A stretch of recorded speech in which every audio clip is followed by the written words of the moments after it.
சிவகார்த்திகேயன் வழங்கும் Kurangu pedal in association with Maandaaj SRJ productions and Kathaikeli entertainers. So படத்தினுடைய டீமை ஒவ்வொருத்தவங்களாம் மேலே கூப்பிட போகிறோம். படத்தினுடைய முக்கியமான குட்டி குட்டி ஸ்டார்ஸ் 5 பசங்களையும் மேலே கூப்பிட போகிறோம். சாய் கணேஷ், ராகவன், ரதீஷ், ஞானசேகரன் அண்ட் சந்தோஷ்.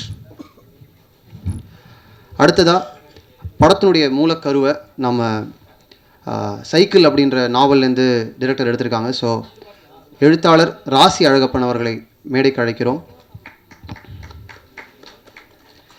அடுத்ததாக படத்தினுடைய டைலாக் ரைட்டர் மிஸ்டர் பிரபாகரன் அவர்களை மேடைக்கு அழைக்கிறோம். படத்தினுடைய டிஓபி படம் இவ்வளவு லைவ்லியாக வந்திருக்குன்னா அதுக்கு முக்கியமான காரணம் சினிமாட்டோகிராஃபருடைய ஒர்க். சுமி பாஸ்கரன் அவர்களை மேடைக்கு அழைக்கிறோம். எடிட்டர் சிவா நந்தீஸ்வரன் அவர்களை மேடைக்கு அழைக்கிறோம்.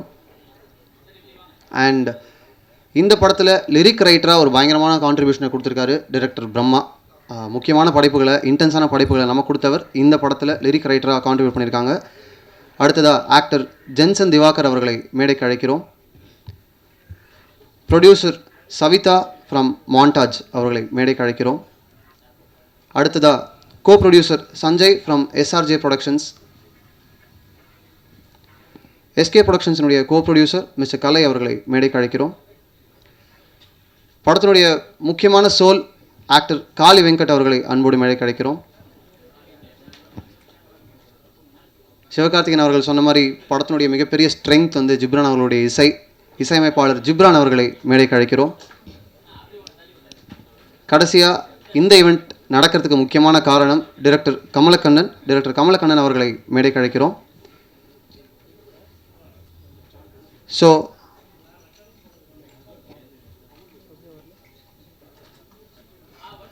பக்கத்தில் உட்கார வைக்கணுமா?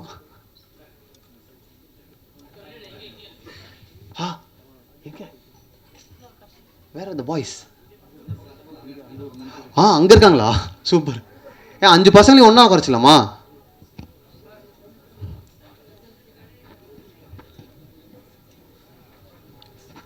ராகுல், 5 பசங்களையும் ஒன்றா உட்காரச்சலாமா? பக்கத்தில் பெட்டர் இல்லை?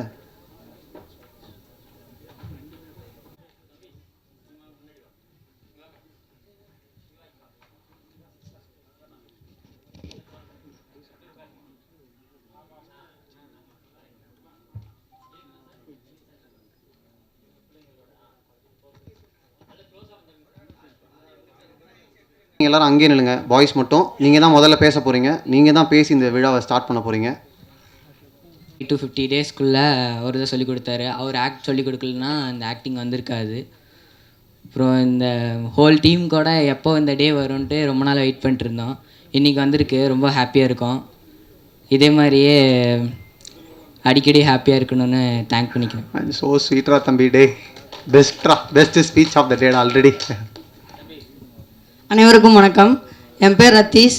இந்த படத்தில் என் பேர் வந்து அங்குராஜ். எனக்கு இந்த வாய்ப்பு எப்படி கிடச்சின்னா கலைத்தாய் மூலிமா கிடச்சிச்சு. நான் 4 வருஷமாக சிலம்பத்துக்கு போயிட்டுருக்கேன். அப்புறம் நடிக்கிறதுக்கு வந்து எனக்கு நந்தகுமார் மாஸ்டர் தான் சொல்லி கொடுத்தாரு. ஒரு 75 பேர்த்தில் நாங்கள் 5 பேர் தேர்வாகி இந்த படத்துக்கான வாய்ப்பு எங்களுக்கு கிடச்சிச்சு. இந்த படத்துக்கு வாய்ப்பு கொடுத்தது கமலக்கண்ணன் சாருக்கு ரொம்ப நன்றி சொல்கிறோம். நன்றி. சூப்பர்.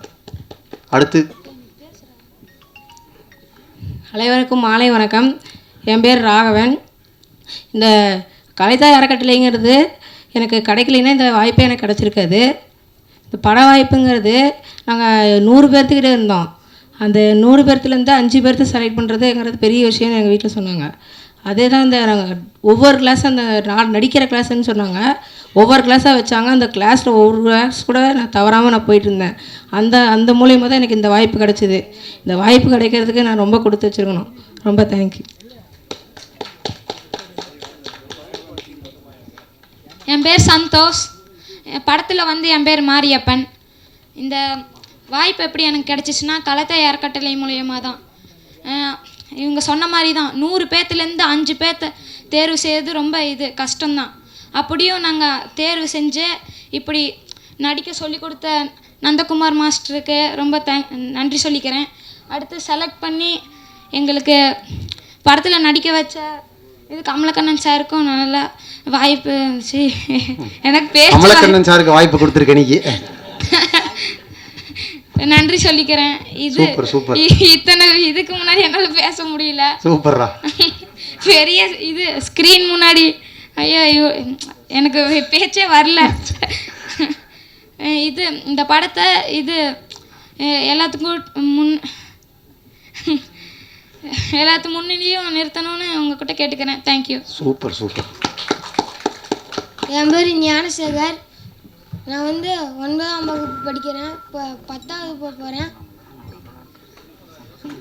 இப்போ வந்து இந்த படம் வந்து வாய்ப்பு கிடச்சிது கலைத்தாய் மூலமாக. அப்புறமேட்டு வந்து நந்தகுமார் சார் தான் இந்த மாதிரி ட்ரைனிங் கொடுத்தாங்க. அப்புறமேட்டு கண்ணன் டேரக்டர் சார் தான் படத்துக்கு வாய்ப்பு கொடுத்தாங்க. Super super. ரொம்ப ரொம்ப சந்தோஷம்.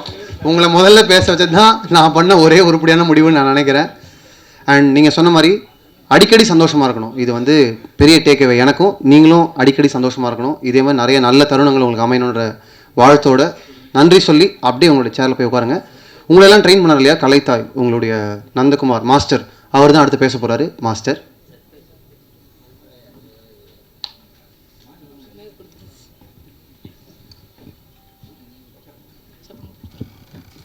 Thank you so much. Thank you so much. Master நீங்கள் இங்கே வந்துருங்க மாஸ்டர்.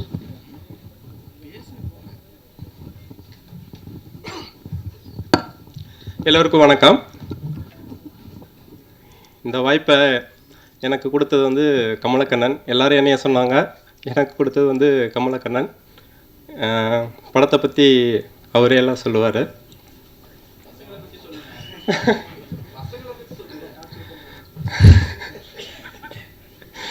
பசங்க ரொம்ப அன்பான பசங்க. அவங்களோட ஆக்சுவலாக எங்களுக்கு ட்ரைனிங் கொடுக்குறப்ப கமலாக்கண்ணன் ஒரு விஷயம் ரொம்ப முக்கியமாக சொல்லியிருந்தார். அவங்களோட நேச்சர் கெடாமல் அவங்களுக்கு நடிப்பு சொல்லிக் கொடுக்கணும் அப்படின்னு சொல்லியிருந்தார்.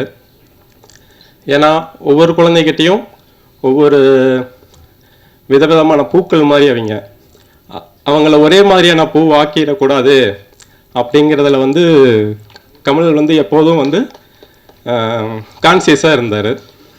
அதை அடிக்கடி சொல்லிகிட்டே இருந்தார். எனக்கும் நடிப்பு சொல்லி கொடுக்குறப்ப டெம்ப்ளேட் ஆக்டிங் வந்து நாங்கள் எங்கேயும் செய்கிறதில்ல, எனக்கு வராதது. நேச்சர் குறையாமல் சினிமாவோட தன்மை கெட்டுவிடக்கூடாது, நடித்து அதை கெடுத்துடக்கூடாதுங்கிறத நாங்கள் ஃபாலோ பண்ணுறோம். அவ்வளோதான். நன்றி. படத்தை பற்றி சொல்லணுன்னா, நம்ம இப்போ சாப்பிட்றோம் இல்லைங்களா, அந்த சாப்பாட்டை ஒரு சட்டியில் தான் சமைக்கிறோம், ஒரு பாத்திரம் வச்சு. இதுக்கு முன்னாடி ஒரு சட்டி வச்சுருப்போம். அதுக்கு முன்னாடி அதுக்கு முன்னாடி ஒரு கல்லில் வச்சுருப்போம். அந்த கல்லை குழி பண்ணி அடியில் தீ வச்சு சமைக்க கற்றுருப்போம். இப்படி ஒவ்வொன்றையும் அனுபவத்தின் மூலிமா நம்ம கற்றுக்கிட்டோம் இல்லையா. அப்படி நம்ம வாழ்க்கையை கற்றுக்கிறதுக்கு அனுபவமாக இருக்கிறது, அனுபவத்தின் வழியாக கற்றுக்கிறதுக்கு இருந்த ஒரு பொருள் தான் சைக்கிள். அந்த சைக்கிளை பற்றின படம் தான் இந்த குரங்கு படல். நன்றி. Master master master Ananthakumar master Nandakumar, ஒரே நிமிஷம். ஸோ நீங்கள் எப்படி டிரெக்டர்னுடைய இன்புட் எடுத்துக்கிட்டு அது ஓகேங்க, நீங்கள் எப்படி டைரக்டரோட இன்புட் எடுத்துக்கிட்டு ஒரு ரொம்ப நல்ல அவுட்புட் எங்களுக்கு கொடுத்தீங்களோ, we wanted to thank you. இந்த ஸ்டேஜில் ஒரு சின்ன பொன்னாடை போத்தி டைரக்டர் உங்களுக்கு ஒரு நன்றி தெரிவிக்கணும்னு ஆசைப்பட்டார்.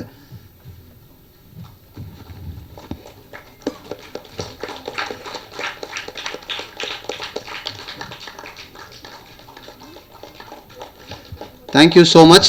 அண்ட் கமலக்கண்ணன் கொடுத்த இன்புட்டும் ரொம்ப நல்லா இருந்துச்சு. குழந்தைங்கிறது வெவ்வேறு பூக்கள் மாதிரி எல்லா பூவும் ஒரே மாதிரி ஆக்கிடக்கூடாதுன்னு கான்சியஸாக முடிவெடுத்தது வந்து ரொம்ப நல்ல விஷயம் நான் நினைக்கிறேன். அடுத்ததாக ஒவ்வொருத்தராக வந்து குரங்குப்படல் அனுபவத்தை நம்ம கூட ஷேர் பண்ணிக்க போகிறாங்க. முதல்ல சைக்கிள் நாவலுடைய ரைட்டர் மிஸ்டர் ராசி அழகப்பன், எழுத்தாளர் ராசி அழகப்பன் அவர்களை அன்போடு அழைக்கிறோம். ஓரிரு வார்த்தைகள். ரொம்ப ஷார்ப்பாக இருப்பார் போல் இருக்க. முதல்ல அங்கே இருக்கிற எல்லாருக்கும் என்ன வணக்கம். என்னோடய தோழமையான இடம் தான். ஒரு பத்திரிகையிலேருந்து ஆரம்பித்து எழுத்து ஆரம்பித்து இயக்கமாகிடுச்சு. இன்றைக்கி கமலக்கண்ணன் இந்த இடத்த கொண்டாந்து விட்டுருக்காரு. எனவே இங்கே இருக்கிற எல்லா பிரம்மாக்களுக்கும் என்னுடைய வணக்கம். இந்த கதை வந்து என்னுடைய 6வது படிக்கும்போது நடந்த எனக்கும் என் தந்தைக்குமான நடந்த உண்மை கதையை அப்படியே ஒரு கண்ணீர் விடுற அளவுக்கு கமலக்கண்ணன் வந்து திரை வடிவமாக்குனது உண்மையிலே அந்த இசையும் அந்த ஒளிப்பதிவும் அந்த நடிகர்களும் அடட இது எதிர்த்தளவுன்னு பெரிய விஷயம் இல்லைங்க. ஆனால் எல்லாரையும் பார்க்க வைக்கக்கூடிய ஒரு இடத்துல இந்த இடத்த அமர வச்சிருக்கிற இந்த குழுவுக்கு வந்து நான் உண்மையிலேயே நான் வந்து வணங்குகிறேன். அப்படி தான் எனக்கு இருந்தேன். காளி வெங்கட் பார்க்கும்போது எங்கள் அப்பா ஞாபகம் தான் வருது. ஒரு அரை ட்ரௌசர் போட்டுக்கிட்டு அடி வாங்கிட்டு அப்போ வந்து 75 பைசா 1 மணி நேரம் ஓட்டுறதுக்கு அதில் அடி வாங்கின கதை தான். நான் ரொம்ப சொல்ல வேண்டிய அவசியம் இல்லை. அது அக்கா விட்டு தான் போயிருந்தேன். அதே தான் இது ஒரு உதிரிப்புக்கள் சிற்றன்னை ஒரு சிறுகதையிலேருந்து எப்படா 2 மணி நேரம் ஒருத்த படம் எடுக்க முடியும் அப்படின்னு ஒரு பெரிய ஆச்சரியம் இருந்தது. இது என்ன ஆச்சரியம் நான் பண்ணுறேன்னு சொல்லிட்டு கமலக்கண்ணன் முகேந்திரனுக்கு அப்புறம் எடுத்திருக்காரு. ஸோ ரொம்ப சந்தோஷமாக இருக்குது. சைக்கிள் என்பது கிராமத்தினுடைய மிக உயர்ந்த வாகனம். என்னுடைய பையன் வேளாங்கண்ணி ஸ்கூலில் படிக்கும்போது அவன் எனக்கு சைக்கிள் ஒன்று கேட்டான். நான் எங்கள் அப்பாட்ட சொல்லி அடி வாங்கின இது அப்பயும் எனக்கு வருமே இப்பயும் எனக்கு வருமே. நான் சென்னையில் இருந்த தகப்பன் வருமே. அப்போ என்ன பண்ணுன்னு தெரியாமல் கண்ணதாசன் வீட்டுக்கு எதிரில் இருந்த நடேசன் பார்க்கில் 20 ரூபா வச்சுருந்தேன். அதில் பேப்பர் வாங்கிட்டு பேனா வாங்கிட்டு உட்காந்து ஒரு 5 மணிக்கு உட்காந்து கதை எழுதினேன். 6 மணிக்குள்ளே ஒரு கதை எழுதி முடிச்சுட்டு யாருக்கும் தெரியாமல் விகடனில் எல்லாம் நண்பர்கள் இருந்தாங்க. அவங்க பார்த்தா நம்மளை அசிங்கமாக நினைப்பாங்க சினிமாலெலாம் இருக்கும் அப்படின்ட்டு போயிட்டு யாருக்கும் தெரியாமல் அந்த பாக்ஸில் போட்டு வந்தேன். போட்டு ஒரு 5-6 மாதம் கழித்து ஆனந்த விடனில் முத்திரை கதை 5000 ரூபாய் பரிசுன்னு கிடச்சிது. அந்த 5000 ரூபாய் எடுத்து அப்படியே என் பையனுக்கு கொடுத்தேன். அவன் சைக்கிள் வாங்கினான். இதான் சைக்கிள் அப்படி ரொட்டேஷன் ஆகிடுது. இன்றைக்கி எங்கள் பையன் நியூயார்க்கில் இருக்கான். அவனுடைய மகளுக்கு 2 பேத்திகளுக்கு குட்டி குட்டி சைக்கிள் வச்சுருக்கான். அவன் ஓட்டுற சைக்கிள் வச்சுருக்கான். அதை பார்த்தேன். இந்த சைக்கிள்ன்றது உலக நாடுகள் அத்தனையிலுமே அம்மா அப்பா மாதிரி சேர்ந்துருக்கிற விஷயம். எனவே ஒரு யூனிவர்சல் ஒரு ஃபீலிங்கை கொடுத்த குரங்குப்பட்டல் இயக்குனருக்கும் இந்த டீமுக்கும் என்னுடைய நெஞ்சார்ந்த வாழ்த்துக்கள். என்னையும் உலகத்திற்கு அறிமுகப்படுத்திய உங்களுக்கு என்னுடைய வணக்கங்கள். இதை உலகம் ஏற்றுக்கொள்ள வேண்டும், பாராட்ட வேண்டும். ஒவ்வொருவரும் ஒரு சைக்கிள் ஓட்டியிருப்பீங்க. அதை நீங்கள் நினைவு கூர்ந்து எல்லோரும் அரவணைத்து இந்த படத்தை பார்க்கணும். என்னுடைய நண்பர்கள் பத்திரிகையாளர்கள் ஊடகர்கள் நீங்கள் கைதூக்கி விட வேண்டும். உங்களை ஒருவன் நான் என்பதை நீங்கள் மறந்துவிடக்கூடாது. நன்றி, வணக்கம். ரொம்ப நன்றி. ரொம்ப ரிலேட்டபிளான ஒரு ஸ்பீச்சாக இருந்துச்சு.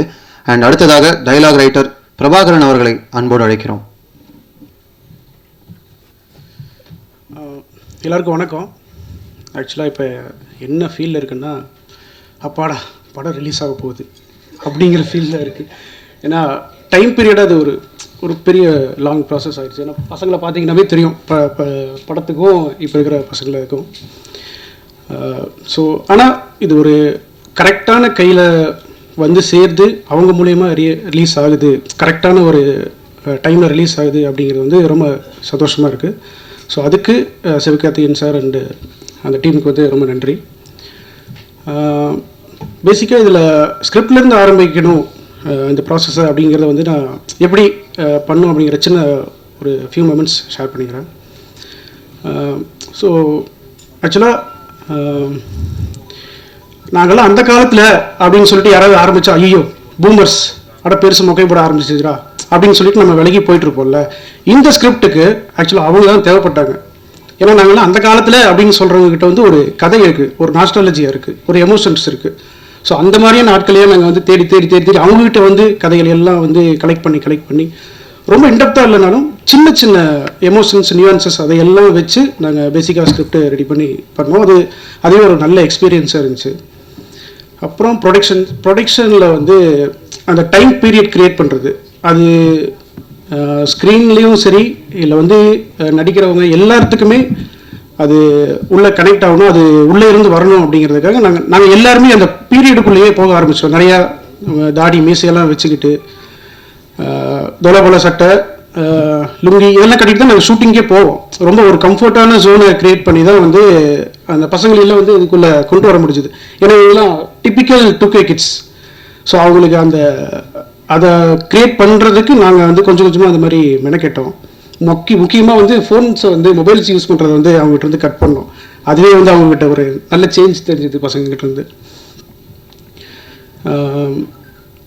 ஸோ இப்படி நெக்ஸ்ட்டு வந்து அடுத்தது டீமுக்குள்ளே எல்லாருமே இந்த கதையை கேட்டவங்களோ இல்லை இந்த படம் பார்த்துட்டு அதுக்கப்புறம் வந்து ஜாயின் பண்ணவங்க எல்லாருமே அந்த இது தங்களோட படமாக நினச்சிக்கிட்டாங்க. தங்களோட படம், இது ரொம்ப முக்கியமான படம், இது என்னோட படம், என் கதை இதில் இருக்குது அப்படிங்கிறது தான் இதில் இது வந்து நல்ல யூஎஸ்பி பாயிண்ட்டாக இருந்துச்சு. ஸோ கிட்டத்தட்ட எல்லா இடத்துலையுமே எல்லா டெக்னீஷியன்ஸும் எல்லா கூடவும் நாங்கள் வந்து சண்டை போட்டு, அவங்களும் எங்ககிட்ட சண்டை போட்டு, இல்லை இது இப்படி தான் இருக்கணும் அப்படி தான் இருக்கணும்ட்டு அவங்க அவ்வளோ இன்வால்மெண்ட்டோட வந்து நேற்று ஈவினிங் வரைக்கும் அந்த சண்டை வந்து அது எல்லாம் சால்வ் ஆகி ஒரு நல்ல ஒரு குவாலிட்டியான படைப்பாக கொடுத்துருக்கோம் அப்படிங்கிற ஒரு நம்பிக்கை எனக்கு வந்திருக்கு. அடுத்து இனி உங்கள் கையில் தான். பத்திரிகையாளர் நண்பர்கள், நீங்கள் இந்த மாதிரி சின்ன படங்கள், நல்ல தரமான படங்களை வந்து இது வரைக்கும் எப்படி ப்ரொமோட் பண்ணி மக்கள்கிட்ட சேர்த்து வெற்றியடை வச்சுருக்கீங்க அப்படிங்கிறது ஒரு சாட்சியாக ஹிஸ்ட்ரியில் இருக்குது.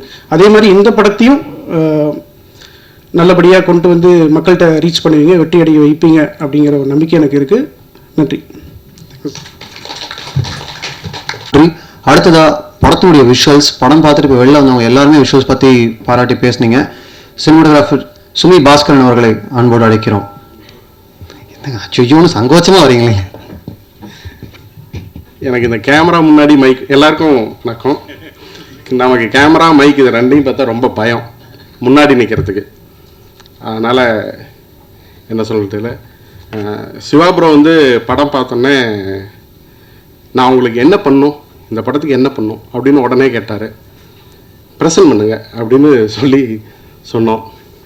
அது கரெக்டாக செஞ்சு கொடுத்தாரு. மற்றபடி இதில் பேசுகிறதுக்கு எனக்கு ஒன்றும் தெரியல. ரொம்ப நன்றி.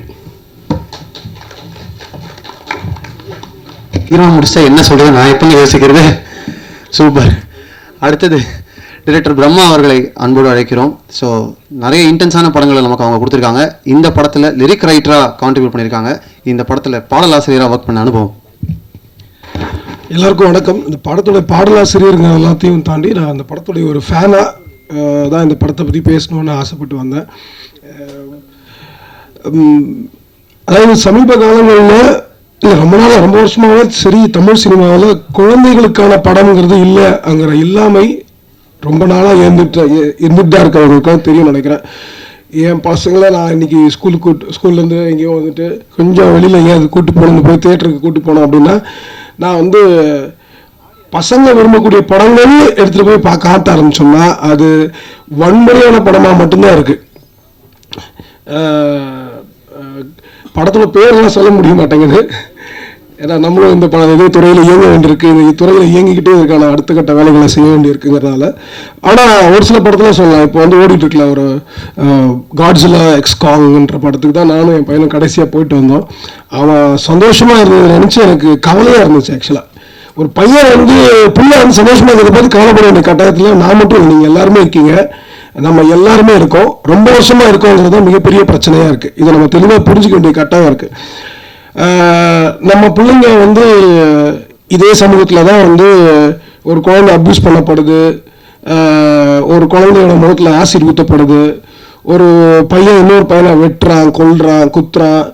அவ்வளோ தூரம் கூட போக வேண்டிய அவசியம் இல்லை. சாதாரணமாக ஒரு பையன் முன்னாடி உட்காந்துருக்கிற பையன் உட்காரதுக்கு முன்னாடி அவன் சேரை இழுத்து விடுற குறைஞ்சபட்ச வன்முறையுமே கூட நம்ம எல்லாருக்கிட்டையும் வாங்கிக்கிட்டு தான் இருக்குது, இதெல்லாம் நடந்துக்கிட்டு தான் இருக்கு. இதையெல்லாம் நம்ம பார்த்தும் பார்க்காமலும் கண்டும் காணாமலும் ஒரு அவமானப்பட்ட வாழ்க்கை தான் வாழ்ந்துட்டு இருக்கோம்.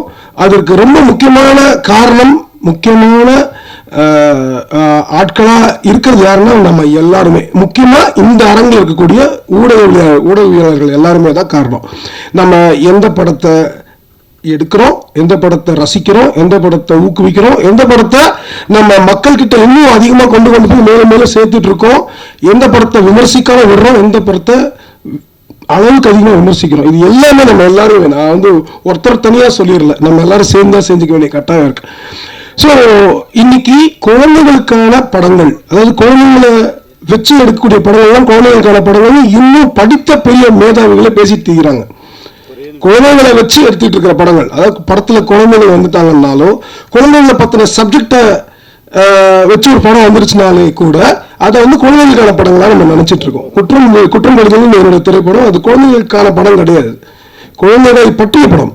ஆனால் குழந்தைகளுக்கான படங்கள் நீங்கள் பார்த்தீங்கன்னா கடைசியாக அந்த படம் எனக்கே தெரியல, யோசிச்சு பார்த்தா அப்படிப்பட்ட படங்கள் ரொம்ப ரொம்ப குறைவான படங்கள் தான் வந்துகிட்டு இருக்கு. அந்த வரிசையில் ரொம்ப வருடங்கள் கழிச்சு குழந்தைகளுக்கான படமாக குரங்கு படம் வந்திருக்கு. அது ரொம்ப ரொம்ப ரொம்ப பிடிச்ச படமா எனக்கு இருக்கு பர்சனலா. இன்னைக்கு நீங்க எல்லாருமே பார்த்துருப்பீங்க. நான் இதை பேச வர்றதுக்கு முன்னாடி குயிக்காக அவங்க ட்விட்டரில் அவங்களுடைய கமெண்ட்ஸ் எல்லாமே பார்த்துக்கிட்டு ரிவ்யூஸு அதோடைய ரேட்டிங்லாம் இருக்குது, அதெல்லாத்தையும் பார்த்துட்டே தான் வந்து அது எனக்கு ரொம்ப சந்தோஷமாக இருக்குது. ஏன்னா ஆக்சுவலாக நீங்களாம் என்ன பேசுவீங்க, நீங்களாம் என்ன பேச போறீங்கன்றது கேட்கறதுக்காக ரொம்ப ஆசையாக வந்தேன். ஏன்னா இந்த படம் வந்து குழந்தைகளுக்கான படமாகவும் குழந்தைகளை என்டர்டெயின் பண்ணுற படமாகவும் ஒரு நல்ல கதையாகவும் இருக்கிறத தாண்டி ஒரு நல்ல ஒளி ஓவியமாக ஒரு ஒளிக்கூடமாக ஒரு நல்ல இசையாக நல்ல கொண்டாட்டமாக இருக்கிறது எல்லாத்தையும் தாண்டி ரொம்ப முக்கியமான ஒரு விஷயம் இந்த படத்தில் இருக்கு. இந்த படம் வந்து ஒரு பெரிய ஹோப்பை கொடுக்குது. அந்த ஹோப்புங்கிறத வந்து இந்த காலத்தில் எந்த படமும் கொடுக்கலங்கிறத ஞாபகம் வச்சுக்கோ, நம்ம எல்லாம் ஞாபகம் வச்சுக்க வேண்டிய கட்டாயத்தில் இருக்கோம். அந்த ஹோப் ரொம்ப முக்கியம். ஏன்னா அந்த ஹோப் இல்லாத போது தான் எப்படி நிழல் இல்லாத போது வெயிலில் இருக்கும்போது நிழலோட அருமை தெரியுமோ, அது மாதிரி ஹோப் இல்லாத போது தான் அதோடைய பிரச்சனை என்னன்றது நமக்கு தெரிய ஆரம்பிக்கும். இப்போ வெயிலுக்கு நம்ம எல்லாரும் மழை இல்லாததோடைய தன்மையை புரிஞ்சுட்டு இருக்கிற மாதிரி அப்போதான் அதோடைய பிரச்சனை புரியும். அது மாதிரி இது வந்து இந்த படம் வந்து ஒரு பெரிய ஹோப்பை கொடுக்குது. சில்ட்ரன் ஆஃப் ஹெவன்ற ஒரு படத்தை நம்ம எல்லாருமே கேள்விப்பட்டிருப்போம். அந்த சில்ட்ரன் ஆஃப் ஹெவன் படம் வந்து ஒரு பந்தயத்தை ஒரு போட்டியை எப்படி பார்க்கணும்னு ஒரு தியரியை வச்சிருந்துச்சு அந்த படத்தில். அதை விட ரொம்ப சிறப்பான ஒரு தியரியை குரங்கு படம் ஒரு பந்தயத்தை எப்படி பார்க்கணும் அப்படிங்கிறத கொடுத்துருக்கு. அந்த வித்துக்கு அது ஒரு முக்கியமான ஒரு விதையை நான் பார்க்குறேன். இது ரொம்ப முக்கியமான விதையை நான் பார்க்குறேன். அந்த விதை பல்வேறு மக்கள் கிட்ட போய் கொண்டு போய் சேரணும், பல்வேறு குழந்தைகளுக்கு போய் சேரணும். அதுக்கான அவசியம் இருக்கிறது. ஏன்னா இன்னைக்கு போட்டியை மட்டுமே நம்பி நம்பி நம்பி பல வியாபாரங்கள் நடந்துட்டு இருக்கு. அந்த போட்டியை மக்களுக்கு மத்தியில் உருவாக்கி தங்களுக்கு மத்தியில் உருவாக்கி மிகப்பெரிய ஒரு வணிகத்தை செஞ்சுக்கிட்டு இருக்காங்க. அந்த வணிகத்தெல்லாம் அடிக்க வேண்டிய கட்டாயம் இருக்கு. அதற்கு இந்த படம் ரொம்ப முக்கியமான ஒரு வித்தா இருக்கு. அதையெல்லாம் தாண்டி இதுல இங்க இருக்கக்கூடிய ஒவ்வொருத்தரும் முதல்ல நடிகர்கள் ரொம்ப சிறப்பான நடிகர்கள். அந்த குழந்தைகளை வந்து அந்த குழந்தைகளாகவே வச்சிருந்து அவங்க கிட்ட இருந்து வெளியில கொண்டு வந்ததுக்கு நந்தகுமாருக்கும் இயக்குனருக்கும் நன்றி சொல்லிக்கணும். ரொம்ப சிறப்பான ஒரு நடிப்பை வெளிப்படுத்திருக்கீங்க. முக்கியமாக நான் ரொம்ப ரசித்தது வந்து எல்லாருமே ரசித்தேன். அதில் எனக்கு ரொம்ப ஃபேவரட் வந்து யாருன்னா நீதிமாணிக்கம் சார் தான். அந்த ஒரு சினிமாலெல்லாம் வந்து இப்போ இந்த பெரிய பெரிய சினிமாக்கள்லாம் வில்லன்கள் வந்து அப்படி சிகரெட் அப்படி பற்ற வச்சுட்டு தீவாங்க. அது மாதிரி ஒரு ஐஸ்கிரீமை பற்ற வச்சுட்டு அப்படி ஸ்டைலாக சுற்றிட்டு இருப்பார். ரொம்ப பிடிச்சிருந்துச்சு, ரொம்ப என்ஜாய் பண்ணேன். நீதிமாணிக்கம் கேரக்டரோட பேர்ல இருந்து அதுக்கு பின்னாடி இந்த தியரியிலேருந்து அவர் நடித்த விதம், அவர் கூட சேர்ந்து இப்போதான் ஞாபகம் வருது. இந்த பையன் முதல்ல மறந்து போச்சு, இப்போதான் ஞாபகம் வருது இவர் யாருன்றது. எங்க அந்த கூட பையனே பையன் வருவாரு அப்படின்னு சொல்லிட்டு இந்த பையனோட நடிப்பு, அதாவது அவனை ஏற்றி விட்டு அவன் கூடயே சுத்திட்டு இருக்கிற அந்த ஒரு கேரக்டர். ஸோ இவங்க எல்லாருமே ரொம்ப சிறப்பாக நடிச்சிருந்தாங்க. அவர் மாரியப்பன் ஆகட்டும், அங்கு ஆகட்டும், அந்த நம்பால் அவர் தான் பயங்கரமான ஃபன்னு. அதில் அவர் முழிக்கிற மொழி சீரியஸாக ஷாக்கில் முடிச்சுட்டே இருப்பாப்புல. அது நடுவில் கொஞ்சம் பக்கத்து கண்ணு ஒரு படம், அந்த படத்தில் வந்து ராஜ்னு ஒரு ஆக்டர் நடிச்சிருப்பாரு. அவர் பார்க்குற பார்வையில் தான் காமெடியாக இருக்கும். சுற்றி நின்று ஃபன் பார்க்குற ஃபன்னை விட அதே மாதிரி அவர் பார்க்குற பார்வையிலே ஒரு ஃபன்னு, பயங்கரமான ஃபன்னு உருவாகிருக்கும். ஸோ நடிகர்கள் அதுக்கப்புறம் தமிழ் சினிமாவில் நிறைய இடங்கள்ல நிறைய நேரங்களில் நல்ல நல்ல நடிகர்கள்லாம் வந்துட்டு இருப்பாங்க. அப்படிப்பட்ட சிறந்த நடிகர்கள் ஒருத்தராக காளி வெங்கட் இருக்கிறாங்க. பயங்கரமான நடிகர், அவர் பயங்கர சிறப்பான நடிகர். அவரோட ப்ரெசன்ஸே வந்து ஆக்சுவலாக அந்த இடத்துல ரொம்ப ஒரு வித்தியாசத்தை உண்டு பண்ணியிருக்கு. ஒரு இயல்பாக நடிக்கிறதோடு மட்டும் இல்லாமல் சரியான மாற்றங்களை மனமாற்றங்களை முகத்தில் கொண்டு வரதுங்கிறது அது சாதாரண விஷயம் இல்லை. ரொம்ப சிறப்பாக செஞ்சுருக்கீங்க, ரொம்ப நன்றி. பெரிய இந்த படத்துக்கு மிகப்பெரிய பலம் காளி வெங்கட். அது மட்டும் இல்லை, அதில் வந்த மற்ற நடிகர்கள், அம்மாவாகட்டும் அக்காவாகட்டும், அதுக்கப்புறம் மற்ற நம்ம ஜென்சன்லாம் வந்து காமெடி வந்து ரொம்ப கேஷுவலாக கையில் வச்சுட்டு திரிகிறாப்புல. அவர் பிரசன்னா, நக்கலைட்ஸ் பிரசன்னா அவர்கள் எல்லாருமே அது நடிகர்களாக மட்டும் இல்லாமல் அந்த கதை பாத்திரங்கள் எழுதப்பட்ட விதமே ரொம்ப நல்லா இருக்கு. சாரி, நான் ரொம்ப நேரம் எடுத்துக்கிறேன் நினைக்கிறேன். சுருக்கமாக மட்டும் சொல்லிடணும்னு ஆசைப்பட்டேன். கதை பாத்திரங்கள் வந்து அதுதான் அந்த குட்னஸை பற்றியும் நான் பேசணும்னு நினச்சேன். அதாவது ஒரு ஹோப்பை பற்றியும் குட்னஸை பற்றியும் இந்த படம் வெளியில் கொண்டு வந்துட்டு இருக்கு. ஒரு வாத்தியாருங்கிறவன் வகுப்பறையில் எப்படி இருப்பான், வகுப்பறைக்கு வெளியில் எப்படி இருப்பான் அப்படிங்கிற ஒரு விஷயம் ஆகட்டும், ஒரு ஒரு ஒரு ஒரு மிலிட்ரி கதாபாத்திரம் வரக்கூடியவராகட்டும், இல்லை ஒரு குடிகாரராக அதில் யதார்த்தமான ஒரு ஆளாக இருந்ததாகட்டும், இன்னொரு முக்கியமான ஒரு கேரக்டர் இருக்குது. சின்ன வயசுலேருந்தே அப்பா கூட படித்து வளர்ந்து இப்போது பப்பட் ஷோ பண்ணிகிட்டு இருக்காரு, அந்த பொம்மலாட்டம் பண்ணிக்கிட்டு இருக்கிற ஒரு கேரக்டர். அந்த பந்தயத்தை பற்றின ஒரு முக்கியமான ஒரு வித்தை அவர் தான் முதல்ல அந்த பையனுக்கு கொடுத்துருப்பாரு அப்படின்னு நான் பார்க்குறேன் அந்த படத்தில். அதுக்கு அப்படி தான் எழுதப்பட்டிருக்கு அந்த கதை பாத்திரம்.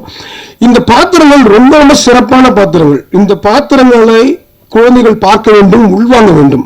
இப்படி உள்வாங்குவதோடு மட்டும்தான் நம்மளுடைய சமூக மாற்றங்கள், நாட்டில் இருக்கக்கூடிய மிகப்பெரிய மாற்றங்கள் தான் உருவாக ஆரம்பிக்கும்.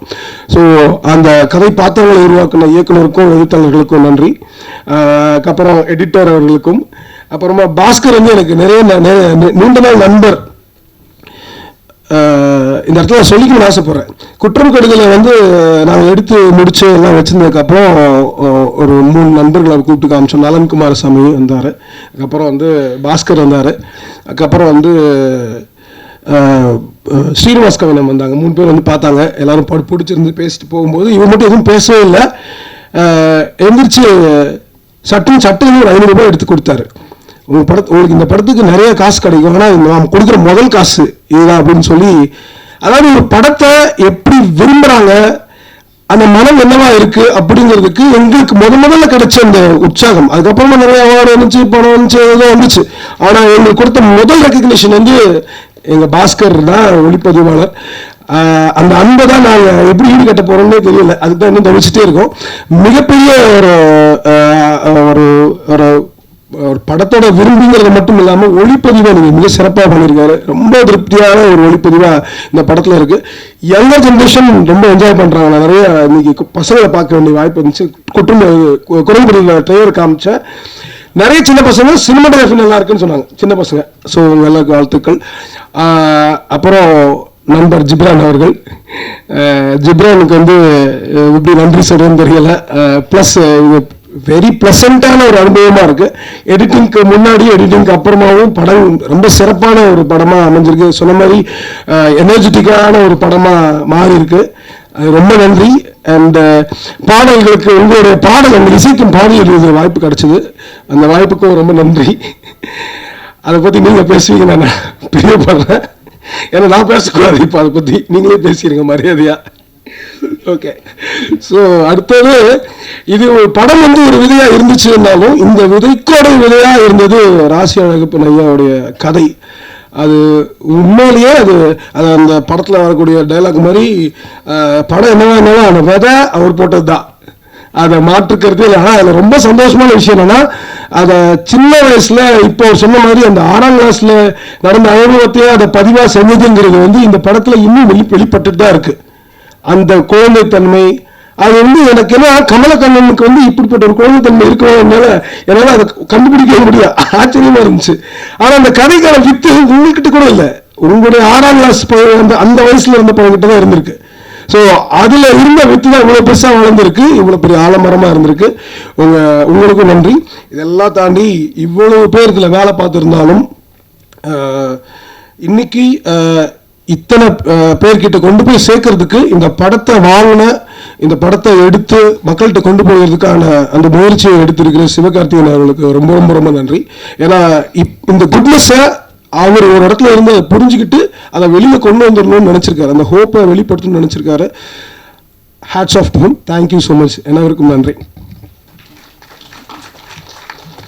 நன்றி, தேங்க்யூ. ஒவ்வொருத்தரை பற்றியும் டீட்டெயிலாக சொன்னது, உங்கள் சைட்லேருந்து அந்த அக்னாலஜ்மெண்ட்டும் அப்ரிஷியேஷனும் வரதுன்றது ரொம்ப முக்கியம். Thank you so much. பின்னாடி கூப்பிட்டு ரொம்ப ரகசியமாக சொல்லுவாங்க, சீரகம் மிட்டாய் கொடுக்குறாங்க. அடுத்து எடிட்டர் சிவநந்தீஸ்வரன் அவர்களை அன்போடு அழைக்கிறோம்.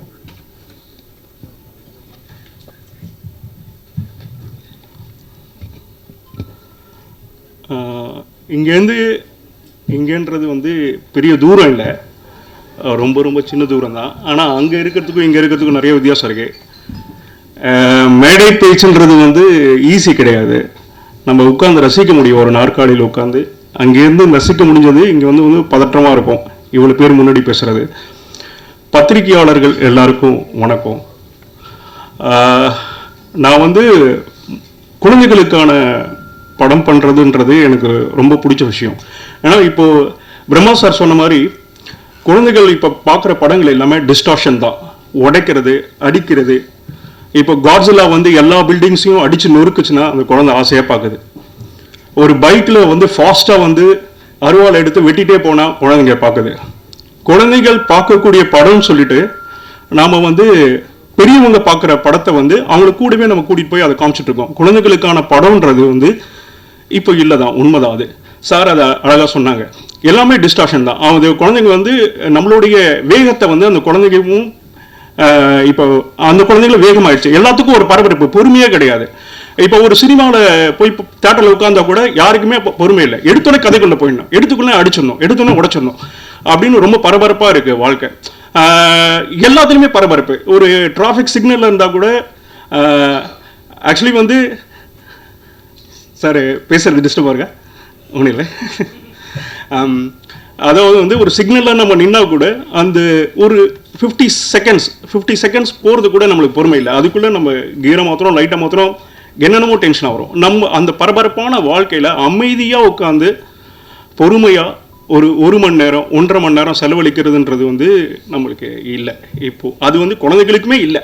இப்போ வந்து இந்த குழந்தைகளுக்கு இந்த படம் போட்டால் கூட அது கூட நெளியும், உடம்பெல்லாம் நெளியும். ஏன்னா அதுங்களுக்கும் பரபரப்பாகவே பார்த்துட்ருக்கு, எல்லாமே பரபரப்பு.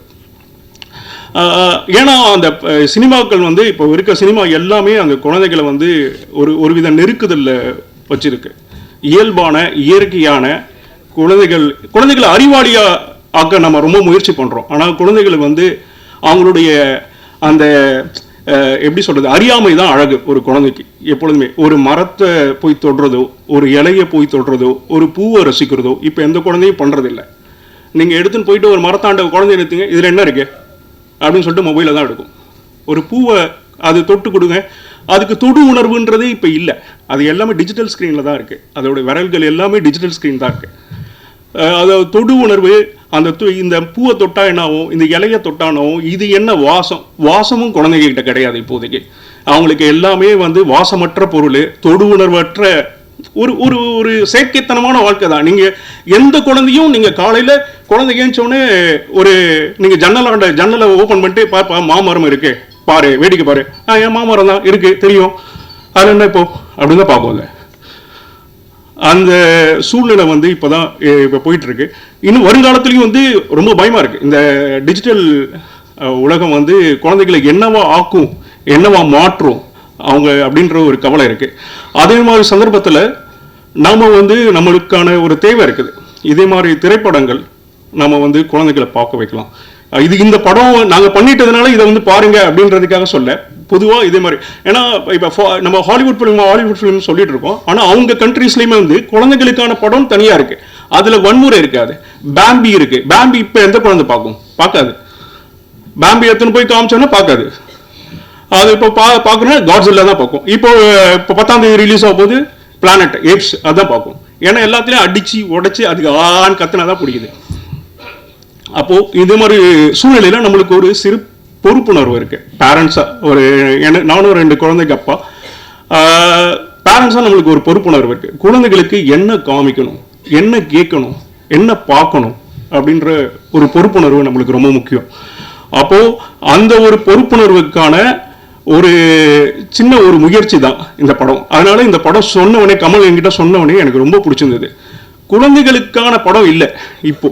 அதாவது குழந்தைகள் வந்து குழந்தைகளுக்கு கனவு இருக்காது. அது வீட்டில் கஷ்டம் இருக்கும், அதை அந்த குழந்தைகள் கேரி பண்ணணும். வீட்டில் அப்பா அம்மா கஷ்டப்படுறாங்க, அதை அந்த குழந்தைங்க பார்த்துக்கும். இது மாதிரி பிரச்சனையை மையப்படுத்தி அதில் குழந்தைகளை வந்து ஈடுபடுத்தி அப்படிதான் படம் இருக்கு. குழந்தைகளுக்கான கனவு, குழந்தைகளுக்கான ஆசை அப்படின்ற படமே இல்லை. குழந்தைகளுக்கான படமே இல்லை. அதில் இது ஒரு சிறு முயற்சி தான். ஆனால் அந்த சிறு முயற்சியை இவ்வளோ பெரிய மக்கள் கிட்ட கொண்டு போய் சேர்க்கறதுக்கு வந்து மிகப்பெரிய ஒரு நிறுவனத்தால் தான் முடியும். சிவா சார் வந்து இந்த படத்தை ரிலீஸ் பண்ணுறது வந்து எங்களுக்கு ரொம்ப ரொம்ப சந்தோஷம். இது வந்து எப்படி சொல்கிறதுனா, நம்மளுக்கு வந்து நமக்கு இவ்வளோ திறமை இருந்தாங்களோ அந்த திறமைக்கான ஒரு அங்கீகாரமோ அறிமுகமோ நம்மளுக்கு கட்டாய தேவை. அதுவும் சிவகார்த்திகேயன் மார்ஸ் பெரிய ஸ்டார் இது பண்ணும்போது எல்லாருக்கிட்டையும் வெகுஜன மக்கள்கிட்ட கொண்டு போய் சேரும். நீங்கள் எல்லாரும் இந்த படத்தை ரொம்ப ரசிச்சிருப்பீங்கன்னு நினைக்கிறேன். உங்களுக்கு எழுத்துக்கள் மூலமாகவும் உங்களுடைய சமூக வலைத்தளத்தோட இது மூலமாகவும் மக்கள்கிட்ட கொண்டு போய் சேர்ப்பீங்கன்னு நினைக்கிறேன். நன்றி, வணக்கம். நீங்கள் சொன்னீங்க, ஆனால் ஒரே ஒரு பொய் மட்டும் சொல்லிட்டீங்க, மேடை பேச்சு வராதுன்னு. அடுத்ததாக Jenson Divakar, actor Jenson Divakar அவர்களை அன்போடு அழைக்கிறோம். ஓரிரு வார்த்தைகள் பேசுமாறு. எல்லாருக்கும் வணக்கம். வரிசையை மாற்றினீங்க, இப்படி திடீர்னு கோத்து விட்டீங்க. எனக்கு மேடை பேச்சு வராது, இது உண்மைதான். என்னன்னா, இந்த மாதிரி ஒரு ப்ரெஸ் மீட்டோ இல்லை இந்த மாதிரி இப்படி வந்து நிற்கிறது வந்து இது எனக்கு ஃபர்ஸ்ட் டைம். எனக்கான முதல் படத்தையும் முதல் ப்ரெஸ் மீட்டையும் அமைச்சு கொடுத்த கமல்நாக்கு நன்றி. யூடியூப்ல இருந்து சினிமாவுக்கு வர்றது அப்படிங்கிறது வந்து பொதுவாக பிரபலத்தின் அடிப்படையில் தான் இன்றைக்கி நடந்துகிட்ருக்கு.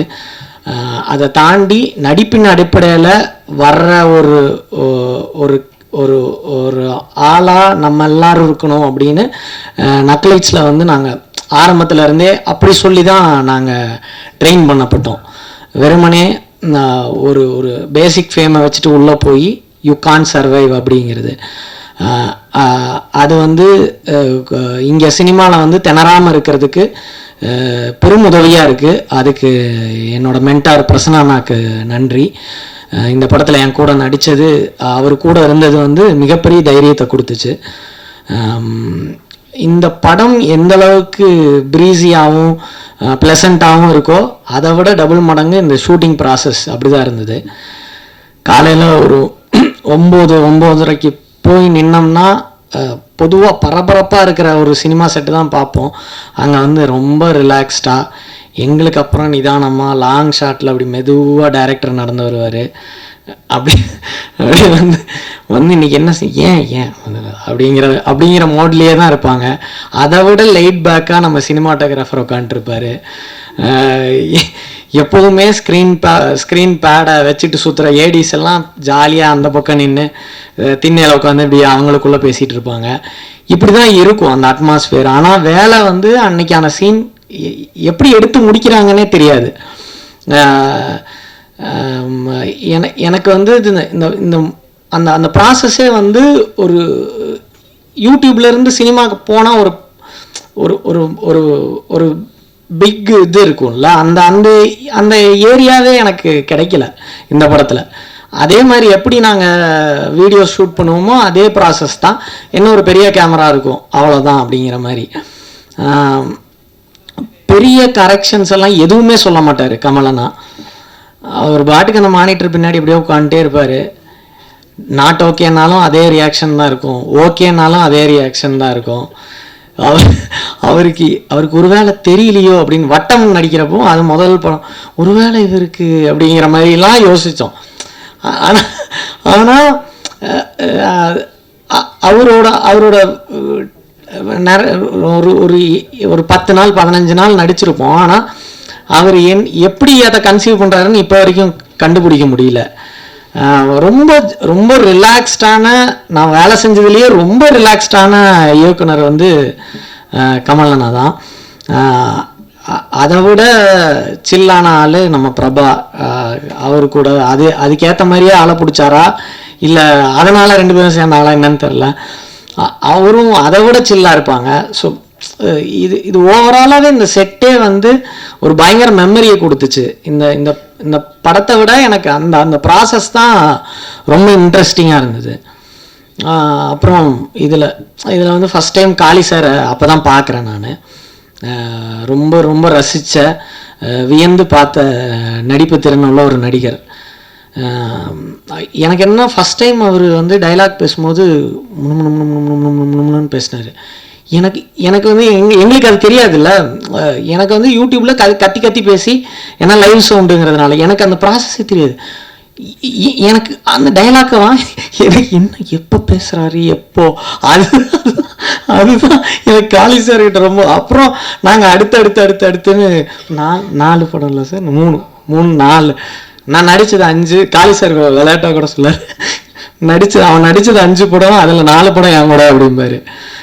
ஸோ ரொம்ப சந்தோஷம். திரும்ப காளி சார் கூட அசோசியேட் ஆகிக்கிறேன். என்னோட லக்கி சாம் அவர். ஜிப்ரான் சார் வந்து ஒரு தடவை ஒரே தடவை டப்பிங் பேசுகிறப்போ இருந்தப்போ கமலண்ணா வந்து சொன்னார், ஜிப்ரான் பார்த்துட்டு ரொம்ப சூப்பராக இருக்குன்னாரு அப்படின்னாரு. சாம்பிராணி போடுறாராட்டிருக்கு அப்படின்னு நினச்சேன் நான். ஆனால் அதே வார்த்தையை எனக்கு இன்னைக்கு நேரில் பார்த்து சொன்னார். ரொம்ப நன்றி sir, so sweet of you. And Brahma sir நேரில் பார்த்தது ரொம்ப மகிழ்ச்சி சார். இன்னும் வந்திருக்கிற எல்லா பெரியவங்களுக்கும் நன்றி. இன்னும் அவன் சொன்ன மாதிரி இன்னும் நிறையா மகிழ்ச்சியான நேரங்கள் இது போல் அமையட்டும்னு வேண்டி நன்றி சொல்லிக்கிறேன். தேங்க்யூ. எனக்கு பாதி நேரம் தம்பி திட்டாரா புகழ்றாரனே தெரியலையன்ற மோட்லேயே பேசி முடிச்சுட்டு போயிட்டாரு. Super, thank you Jenson, thank you. படத்தில் என்ன பண்ணீங்களோ அதான் இங்கே பண்ணிட்டீங்கன்னு நினைக்கிறேன். அடுத்ததாக ப்ரொடியூசர் சவிதா ஃப்ரம் மாண்டாஜ் ஓரிரு வார்த்தைகள் பேசுமாறு அன்போடு அழைக்கிறோம்.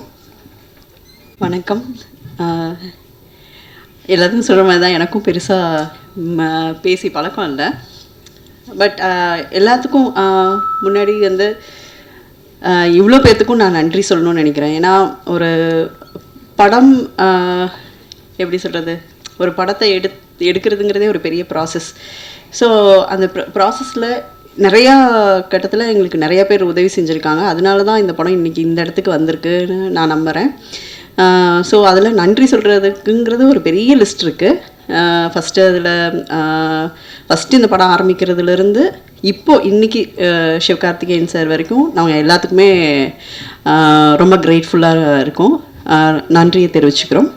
ஸோ அப்புறம் ஜென்சன் சொன்னாங்க, இது எப்படி இப்படி இந்த ஒரு டீம் இருந்தாங்க அப்படின்லாம் கேட்டாங்க. அது வந்து என்னென்னா, ஃபிலிம் மேக்கிங் ப்ராசஸை வந்து ரொம்ப என்ஜாய் பண்ணி, படங்களை ரொம்ப என்ஜாய் பண்ணி பார்க்குறதுனால அப்படி அமைஞ்சிருக்குன்னு நினைக்கிறேன். அடுத்தது வந்து இந்த படம் ப்ரொடக்ஷன் பற்றி சொல்லணும் அப்படின்னா, மதுபான கடை வந்து நாங்கள் பண்ணோம் ஃபஸ்ட்டு. அதான் ஃபஸ்ட்டு படம். அந்த படத்துக்கு அப்புறம் அந்த படம் எல்லாத்துக்கும் தெரியும், நல்லா ரீச் இருந்தது, எல்லாமே இருந்தது. பட் ஆனால் அந்த படத்துக்கு அப்புறம் நாங்கள் படம் ப்ரொடக்ஷன்லாம் பண்ண வேண்டாம், நானும் சினிமோட்டோகிராஃபர் சுமி பாஸ்கரனும் எல்லாம் சேர்ந்து தான் பண்ணோம். அதுக்கப்புறம் ப்ரொடக்ஷன்லாம் எதுவும் பண்ண வேண்டாம், ஓகே இதோட நம்ம போதும் அப்படின்னு சொல்லி விட்டாச்சு. கமலக்கண்ணன் அவர் வந்து வட்டம் படம் பண்ணார். அப்புறம் நிறைய இடத்துல வந்து குரங்குப்படலோட கதையை வந்து சொல்லிகிட்டே இருப்பார். அவருக்கு என்ன இந்த படம் வந்து கதை வந்து ரொம்ப நாளுக்கு முன்னாடியே பண்ணிட்டார். இது வந்து எல்லாத்துக்கிட்டையும் சொல்லிகிட்டே இருப்பார், படம் பண்ணணும் அப்படின்னு நினச்சிட்டே இருப்பாங்க. பட் யாரும் பண்ணுறதுக்கான எங்கேயுமே நகரல. சரி, ஓகே, ஒரு இந்த லாக்டவுன் டைமில் வந்துட்டு பேசிகிட்டே இருப்பார். வீட்டுக்குள்ளேயே இருக்கும் இல்லையா, அதனால் வந்து பேசிகிட்டே இருப்போம் படம் பண்ணுறதை பற்றி. இப்போ இவங்க நிறைய பேர்த்துக்கிட்ட கதை சொல்லிகிட்டே இருப்பாங்க. அப்போது ஒரு நாள் வந்து இந்த கதையை வந்து நரேட் பண்ணார். நரேட் பண்ணும்போது சைக்கிள்ங்கிறது வந்து எல்லாத்தோட லைஃப் லைஃப்லேயும் இருக்குது. இப்போ அவங்க வந்து இதில் வந்து பசங்க சைக்கிள் ஓட்டி கற்றுக்கிற இது இருக்குது. அதே அனுபவம் வந்து எனக்கு இருக்குது. சைக்கிள் நான் எப்படி எங்கள் அப்பாவோட சைக்கிளை எடுத்து நான் ஓட்டி கற்றுக்கிட்டேங்கிற அனுபவம் எனக்கு ஒரு பெரிய இது இருக்குது. இதோட நான் உடனே கனெக்ட் ஆகிட்டேன். அந்த சைக்கிள் ஓட்டும் அனுபவத்தையும் இப்போ வரைக்குமே சைக்கிள்னால் ஒரு பெரிய இது இருக்குது தான், எடுத்துகிட்டு ஜாலியாக சுற்றுறதுங்கிறது, அதோட ஃப்ரீடம் இருக்கு இல்லையா. நம்மளுக்கு சைக்கிள் ஓட்டும் போது ஒரு ஃப்ரீடம் கிடைக்கும். அந்த ஃப்ரீடம் வந்து நம்ம எது மேலேயும் டிபெண்ட்டாக இல்லை. இந்த இயற்கையை வந்து ரசிக்கிறதுக்கு ஒரு சைக்கிள் வந்து ஒரு பெரிய இதாக கூட இருக்கும், ஒரு இன்ஸ்ட்ருமெண்ட்டாக கூட இருக்கும் நம்மளுக்கு. ஸோ அதை இது பண்ண பயங்கரமாக ரசிச்சுட்டு, ஆமாம் எனக்கு இப்படி ஒரு கதை இருக்குல்ல, இது எனக்கு ஏன் இதை நம்மளே பண்ணக்கூடாது அப்படின்னு நான் கேட்டேன். அப்போவும் ரொம்ப யோசிச்சு தான் யோசித்தோம் இது பண்ணுறதுக்கு. சரி இதை பண்ணிடுவோம், லாக்டவுன் முடிஞ்சோடனே நம்ம ஸ்டார்ட் பண்ணலாம் அப்படின்னு சொல்லிட்டு அதுக்கான முயற்சிகள் வந்து நாங்கள் எடுத்தோம். அப்புறம் தான் இது படமாக வந்து கன்வெர்ட் ஆகி இவ்வளோ தூரம் இன்றைக்கி இங்கே வந்திருக்குன்னு நான் நம்புகிறேன். இன்னொன்று சைக்கிள் பற்றி சொல்லணும் அப்படின்னா, சைக்கிள் வந்து ஒரு ரொம்ப முக்கியமான நம்மளோட எவல்யூஷன் ப்ராசஸ், நம்மளோட க்ரோத் ப்ராசஸில் இன்றைக்கி இருக்கிற இந்த சொசைட்டியில் ஒரு முக்கியமான, இவ்வளோ தூரம் நம்ம வளர்ந்துருக்குன்னா சைக்கிள் வந்து ரொம்ப முக்கியமான இடம். அதுவும் முக்கியமாக பெண்களுக்கு இந்த படத்துலையுமே அதை நீங்கள் கவனிச்சிருப்பீங்க. இந்த பசங்கள்லாம் ஓட்டி கற்றுக்கணும்னு நினைக்கும் போதே ஒரு பொண்ணு நாங்கள் சைக்கிள் ஓட்டிகிட்டு போயிட்டா. ஸோ அதனால் பொண்ணுங்களுக்கு வந்து நிறைய ஃப்ரீடமும் இண்டிபெண்டன்ஸையும் கொடுத்தது இந்த சைக்கிள்னு நான் நம்புகிறேன். அதை பற்றி நிறைய ஆர்டிகிள்ஸ் கூட இருக்குது. ஸோ இந்த படத்தை ப்ரொடியூஸ் பண்ணதில் நான் ரொம்ப சந்தோஷப்படுறேன், நானும் சுமி பாஸ்கரனும் சேர்ந்து பண்ணதில். அப்புறம் இதுக்கான கூட எங்களுக்கு துணையாக இருந்தது கோ ப்ரொடியூசர் சஞ்சய் ஜெயக்குமாருங்கிறவர். அவருக்கும் என்னோட நன்றியை நான் தெரிவிச்சுக்கணும்னு நினைக்கிறேன். ரொம்ப தேங்க்யூ. ரொம்ப ரொம்ப நன்றி. அடுத்ததாக எஸ்ஆர்ஜே ப்ரொடக்ஷன்ஸ்லேருந்து சஞ்சய் அவர்களை ஓரிரு வார்த்தைகள் பேசுமாறு அன்போடு அழைக்கிறோம். எல்லாருக்கும் வணக்கம். இது வந்து எஸ்ஆர்ஜே ப்ரொடக்ஷன்ஸோட ஃபஸ்ட்டு படம், மாண்டேஜோடு சேர்ந்து நாங்கள் பண்ணது. இந்த படத்தை பற்றி டெக்னீஷியன்ஸை பற்றி கமல் அடுத்து நிறையா சொல்லுவார். பட் இந்த படத்தை ப்ரெசென்ட் பண்ணுற சிவகார்த்திகேயன் ப்ரொடக்ஷன்ஸ்க்கும் எஸ்கேபி டீமில் கலை ப்ரோவுக்கும் என்னோட தேங்க்ஸ் நான் சொல்லிக்கிறேன். ரொம்ப நன்றி. உண்மையாகவே ஓரிரு வார்த்தைகளை ரொம்ப சீரியஸாக எடுத்துக்கிட்டார். Thank you so much. அடுத்ததாக சிவகார்த்திகேயன் ப்ரொடக்ஷன்ஸ்லேருந்து கலை அவர்களை அன்போடு அழைக்கிறோம். வந்திருக்கும் அனைவருக்கும், ப்ரெஸ் மீடியா எல்லாருக்கும் ஒரு நல்ல மாலை வணக்கம். படம் பார்த்துருப்பீங்க, உங்கள் எல்லாருக்கும் பிடிச்சிருக்குன்னு நம்புகிறேன். ஏன்னா இந்த படம் வந்து நாங்கள் பார்த்தபோது அதே ஃபீலிங் தான், எங்களுக்கு ரொம்ப பிடிச்சிருந்தது. அவர் எஸ்கே ப்ரோ சொன்ன மாதிரி எஸ்கே ப்ரொடக்ஷன்ஸில் வந்து ஒரு நம்ம இதை பண்ணுறோம் அப்படின்னும் போது ஒரு நல்ல பிளாட்ஃபார்மாக நிறைய டேலண்ட்ஸை ஷோகேஸ் பண்ணுன்றது எப்போவுமே எங்களோட ஐடியாவாக இருந்தது. இந்த படம் பார்த்த உடனே இந்த படம் பண்ணனா வேறு எந்த படம் பண்ண போகிறோம் அப்படின்ற மாதிரி நாங்கள் பேசிகிட்டு இருந்தோம். அண்ட் இந்த படம் வந்து இப்போ நம்ம இன்டர்நெட்டோ மொபைல்ஸோ இல்லாத ஒரு காலகட்டத்தில் எப்படி இருந்தாங்க, எவ்வளோ நிதானமாக இருந்தது வாழ்க்கைன்றதை வந்து ரொம்ப அழகாக பண்ணியிருந்தாங்க. இப்போ எல்லாருமே வந்து ரொம்ப வேகமாக ரொம்ப ஃபாஸ்ட் பேஸ்ட் லைஃப் வாழ்ந்துகிட்டு இருக்கோம். ஸோ இது வந்து நம்மளுக்கு பார்க்கும் போதே இப்படி இருந்திருக்கோம்ல, எவ்வளோ நல்லா இருந்திருக்கு அப்படின்ற ஒரு ஃபீலிங் வந்தது. ஸோ இது இன்னும் வைடர் ஆடியன்ஸ்க்கு காமிச்சு எல்லாருக்கும் அது பிடிக்குன்ற நம்பிக்கையில் தான் இந்த படத்தை ப்ரெசென்ட் பண்ணலாம் அப்படின்ற ஒரு இது. அண்ட் இந்த படம் பீரியடில் பண்ணதுனால அவர் கமலஹாசன் சார் வந்து பேசும்போது சொல்லுவார் அது என்னெல்லாம் அவங்க எப்படி கஷ்டப்பட்டு பண்ணாங்க அப்படின்னு. ஸோ இதில் ஒர்க் பண்ண எல்லாருக்குமே வந்து ஒரு பெரிய thanks. Being the DOP department, art direction, costume and அந்த 5 லிட்டில் சூப்பர் ஸ்டார்ஸ், அவங்க பர்ஃபார்மன்ஸ்லாம் எனக்கு ரொம்ப பிடிச்சிருந்துச்சு. அந்த கிணத்துக்குள்ளே பேசுகிற சீன் எனக்கு ரொம்ப பிடிக்கும். ஏன்னா கரெக்டாக அப்போ அழகாக வந்து ஒருத்தவங்க சைக்கிள் ஓட்டிகிட்டு போவாங்க, அது எனக்கு ரொம்ப பிடிச்ச சீன் வேறு. அவங்களோட பர்ஃபார்மன்ஸ் எல்லாமே எனக்கு எங்களுக்கு ரொம்ப பிடிச்சிருந்தது. அண்ட் அகெயின் த என்டையர் நக்லைட்ஸ் டீம், அவங்களுக்கும் ரொம்ப thanks for being part of this film. And இவர் காளி வெங்கட் சார், நாங்கள் வந்து டான் ஷூட்டிங் ஸ்பாட்லலாம் நல்லா ஜாலியாக சிரித்து பேசிக்கிட்டு விளையாடிக்கிட்டு இருப்போம். ஸோ அவர் வந்து நீங்கள் பார்த்துருப்பீங்க, எங்களுக்கு ரொம்ப அகெயின் ஒரு பயங்கரம். நாங்கள் சொல்கிறதுக்கு இல்லை, பட் அவர் அருமையான படங்களும் பண்ணிட்டு வர்றாரு. அண்ட் இந்த படத்தோட பெரிய ஸ்ட்ரென்த்தாக வந்து நிச்சயமாக வந்து ஆப்வியஸாக Kamal Haasan sir and Savitha ma'am, அவங்க 2 பேரும் சேர்ந்து உண்மையிலே இது பின்னாடி நிறைய கஷ்டப்பட்டுருக்காங்க.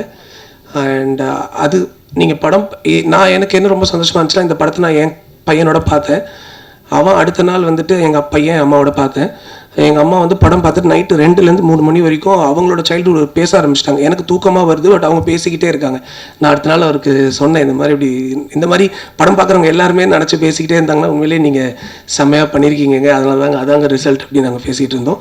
அண்ட் என் பையனும் வந்து அவனோட பேலன்சிங் வீலெல்லாம் எடுத்துகிட்டு 2 வாட்டி கீழே விழுந்து அப்புறம் திருப்பி மாட்டிட்டான்.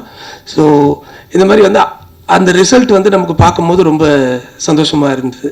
ஐ ஹோப் நீங்கள் அண்ட் ஒன் லாஸ்ட் எங்கள் ஜிப்ரான் சார், இந்த ஃபிலிம் இந்த ஒரு ஹம்பிள் எஃபர்ட்டை அவர் பார்த்து பிடிச்சி அதை ஓன் பண்ணி அவர் பண்ணியிருக்க ஒர்க் வந்து ரொம்ப சூப்பர். ஆக்சுவலாக எஸ்கேபர் வந்து நாங்கள் பேசும்போது ஆக்சுவலாக அந்த வீடியோவில் சொல்லிட்டார், அதை நான் சொல்லலான்னு இருந்தேன், அவர் சொல்லிட்டாரு. அந்த ரிவர் கிராஸ் பண்ணும்போது இருக்க மியூசிக் வந்து நாங்கள் ரொம்ப சூப்பராக இருந்தது. So thank you for giving your amazing work for this film. And ஃபைனலாக நாங்கள் ப்ரொடக்ஷன்ஸில் பண்ணுற படத்துக்கு வந்து நீங்கள் being from Kanaa to our last film Don வரைக்கும் எங்களுக்கு நீங்கள் ரொம்ப பெரிய சப்போர்ட்டாக இருந்திருக்கீங்க. அதே மாதிரி இந்த படத்துக்கும் உங்களோட சப்போர்ட் எங்களுக்கு இருக்கும்னு நம்புகிறோம். அண்ட் இது எவ்வளோக்கு எவ்வளோ ஆடியன்ஸ் உள்ளே வர வைக்க முடியுன்றது உங்கள் கையில் இருக்குது. ஸோ உங்களோட சப்போர்ட் நாங்கள் பெருசாக எதிர்பார்க்குறோம். And thank you all again. ரொம்ப ரொம்ப நன்றி. அடுத்ததாக ஒவ்வொரு ஃப்ரேம்லையுமே அவர் இருக்கிற ஒவ்வொரு சீன்லையுமே இந்த இயல்பு அப்படின்ற ஒரு வார்த்தையை நம்மளால் தெரிஞ்சுக்க முடியும், எடுத்துக்க முடியும். ஸோ மிக இயல்பான ஒரு பர்ஃபார்மர் காளி வெங்கட் அவர்களை ஒரு வார்த்தைகள் பேசுமாறு அன்போடு அழைக்கிறோம்.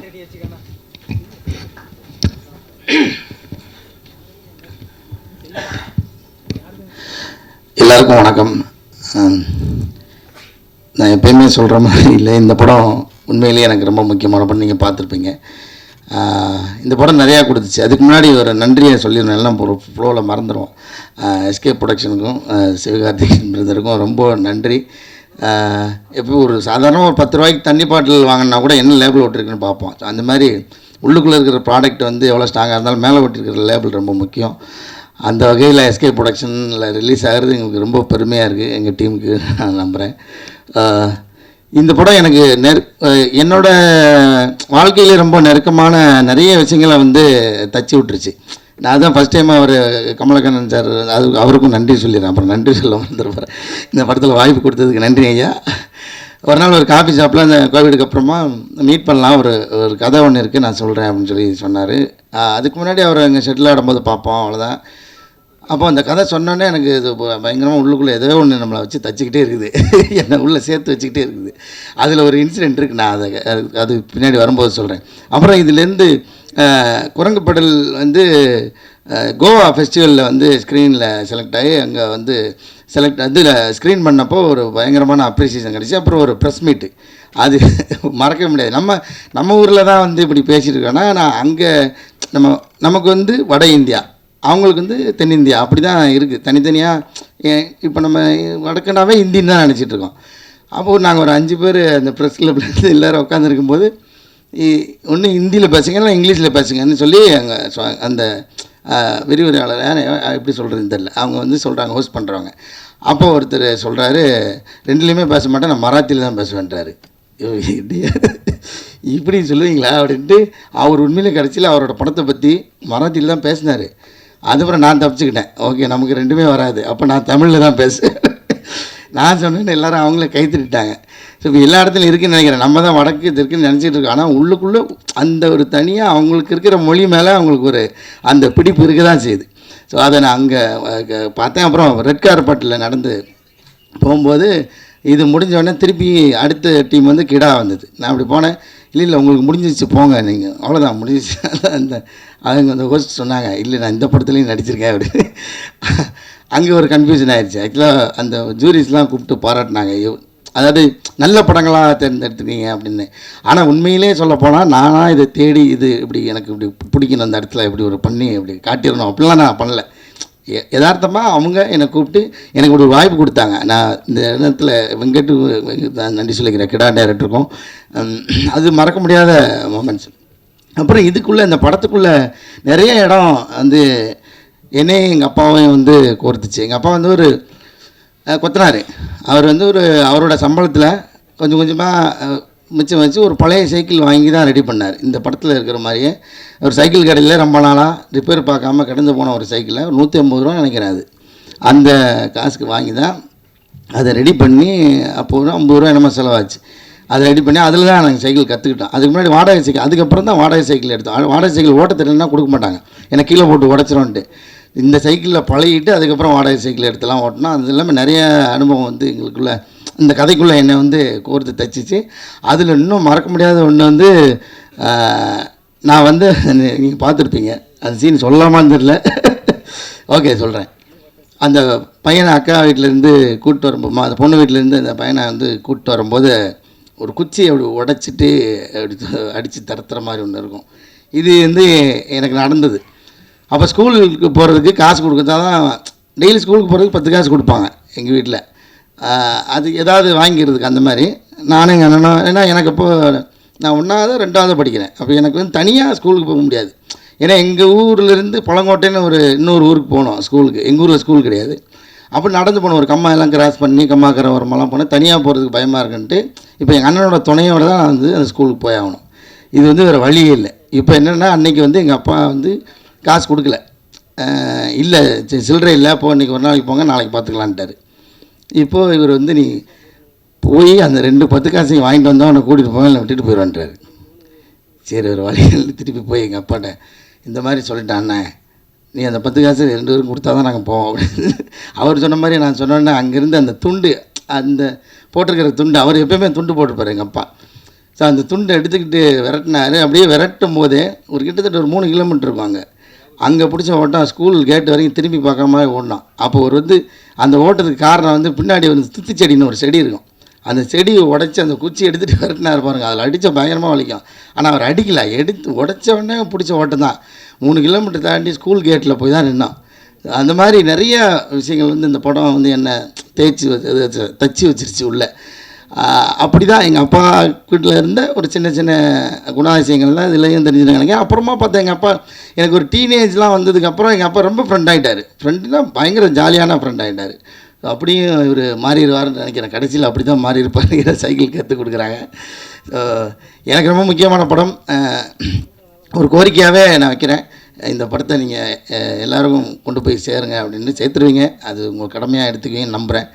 ரொம்ப நன்றி, தேங்க்யூ ஸோ மச் எல்லாருக்கும். சிவகார்த்திகேயன் அவர்கள்ட்ட இந்த படத்தை பற்றி பேசியிருக்கும் போது அவங்க சொன்னாங்க, சைக்கிளில் ஒரு டைம் ட்ராவலாக தான் இந்த படம்னு சொன்னாங்க. இப்போ நீங்கள் பேசும்போது எனக்கு அப்படி தான் இருந்தது. நீங்கள் சொன்ன கதையெல்லாம் விஷுவலைஸ் பண்ணி பார்த்தா எனக்கு அப்படி தான் ஃபீல் ஆச்சு. ரொம்ப நன்றி. அடுத்ததாக இசையமைப்பாளர் ஜிப்ரான் அவர்களை அன்போடு அழைக்கிறோம்னு சொல்லலாம். ஆனால் இந்த படத்துக்கு வந்து ஜிப்ரான் வைபோதா அவர்களை அப்படின்னு தான் அழைக்க வேண்டியதாக இருக்குது. வாங்க. எல்லாருக்கும் வணக்கம். ஃபர்ஸ்ட் நான் பிரம்மாவுக்கு தான் தேங்க்ஸ் சொல்லணும். ஏன்னா அவர் இல்லைன்னா இந்த ப்ராஜெக்டில் நான் இல்லை. ஏன்னா அவர் திடீர்னு கால் பண்ணிவிட்டு ஃப்ரெண்டு ஒருத்தர் ஒரு படம் பண்ணியிருக்காரு, நீங்கள் பாருங்கள் அப்படின்னாரு.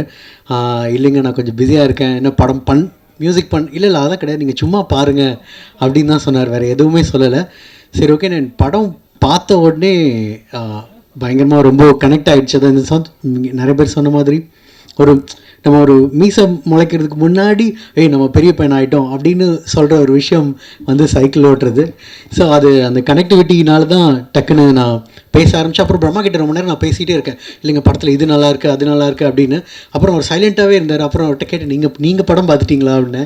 அவன் இல்லை படம் பார்க்கலன்னாரு. ஸோ பட் இப்போ பார்த்துட்டாரு. பட் ஆனால் இட்ஸ் ரொம்ப ஒரு ஹாப்பியான ஒரு ஆக்சிடெண்ட் ஆர் எப்படி வேணால் சொல்லலாம். பட் உள்ளே பண்ண ஏன்னா சில ப்ராஜெக்ட்ஸ் தான் நம்ம பண்ணும்பொழுது சில நேரம் ஒரு சீன் பண்ணுறோம் அப்படின்னா கரெக்டாக அந்த சீன்லேருந்து நெக்ஸ்ட் டே அந்த சீனில் உட்காடுறோங்கும்போது அந்த சீன்லேருந்து நம்ம ஆரம்பிப்போம். பட் குறுங்குப்பேட்டில் நான் நிறைய தடவை மாட்டிக்கிட்டது என்னென்னா, ஒவ்வொரு தடவையும் பண்ணும்போது முன்னாடி பண்ண சீனோட மியூசிக் எப்படி இருக்குது அப்படின்னு சொல்லிட்டு ஃப்ளோவில் பார்த்துக்கிட்டே வரும்போது ஸோ அந்த ஜேர்னி வந்து எனக்கு ஒவ்வொரு தடவை ரிவைன் பண்ணும்பொழுதும் ஸ்டாப் பண்ணவே முடியல. ஸோ இட்ஸ் லைக் அது ஒரு அவட்டு கமலக்கண்ணன் கிட்ட கூட சொல்லிகிட்டே இருந்தேன், இல்லைங்க நான் ரொம்ப என்ஜாய் பண்ணி பண்ணிகிட்ருக்கேன். ஏன்னா வாகேஷோடக்கு அப்புறம் இந்த ஒரு ஸ்பேஸ் ஒரு வில்லேஜ் பேஸ் சப்ஜெக்டில் சில இன்ஸ்ட்ருமெண்டேஷன் இந்த கைண்ட் ஆஃப் ஒரு ராகம் மியூசிக் இதெல்லாம் பண்ணுறதுக்கான ஒரு ஆப்பர்ச்சுனிட்டி கரெக்டாக அமையலை. இதில் எனக்கு ரொம்ப அழகாக அமைஞ்சுது. அண்ட் இதுக்கு ஃபஸ்ட்டு நான் இவங்கெல்லாம் இந்த எல்லாத்தோட பெர்ஃபார்மன்ஸ், காளி வெங்கட் சார் அப்புறம் எல்லாரோட பெர்ஃபார்மன்ஸ் தான் என்னை ப்ராஜெக்ட்குள்ளே இழுத்துச்சு. And I am really glad actually. And cinematography ரொம்ப பிகாஸ் இப்போ ஒருத்தர் சொன்னார், இல்லைங்க ரொம்ப இன்டர்நேஷ்னல் ஸ்டாண்டர்டில் இருக்குது அப்படின்னு. ஸோ அதுக்கு ஐம் என்ன சொல்கிறது, உங்களோட சப்போர்ட் வேணும். அண்ட் இப்போ ரீசெண்ட்லி போஸ்டர் வரும்போது எங்கள் அம்மா பார்த்துட்டு என்ன படம் வந்து அப்பா நான் படம் வருது அப்படின்னோடனே ஃபஸ்ட்டு குரங்குப்படலாம் சிவகார்த்திகேயன் அப்படின்னாங்க. ஸோ அந்த ஒரு ஐடி வந்து ஒரு பெரிய ஒரு போனஸ் ஒரு பூஸ்ட் மாதிரி எங்களுக்கு. So I would like to thank Sivakarthikeyan bro also. And இன்னொன்று என்ன ஒரு படம் வந்து பட்ஜெட் அது டீம் எல்லாத்தையுமே தாண்டி படம் நல்லா இருந்துச்சு அப்படின்னா பத்திரிகையாளர்கள் உங்கள் எல்லாருக்குமே பிடிச்சதுன்னா அதை வந்து பீப்புள் கிட்ட கொண்டு போய் கரெக்டாக சேர்த்து நிறையா படம்க்கு நடந்திருக்கு. அந்த மேஜிக் அந்த ஒரு நம்பிக்கை தான் எங்களோட ஒரு சின்ன ஒரு த்ரெட்டு. ஸோ உங்களோட சப்போர்ட் எங்களுக்கு வேணும். தேங்க்யூ. ரொம்ப நன்றி ஜிப்ரான். நீங்கள் சொன்ன மேஜிக் நிச்சயமாக இந்த படத்துக்கு நடக்குன்ற நம்பிக்கை எங்களுக்கும் இருக்குது. அடுத்ததாக மே 3ஆம் தேதி தியேட்டரில் மக்கள்லாம் இந்த படத்தை பார்க்க போகிறாங்கன்னா அதுக்கு முக்கியமான காரணம் director Kamalakannan. So director Kamalakannan அவர்களை அன்போடு அழைக்கிறோம்.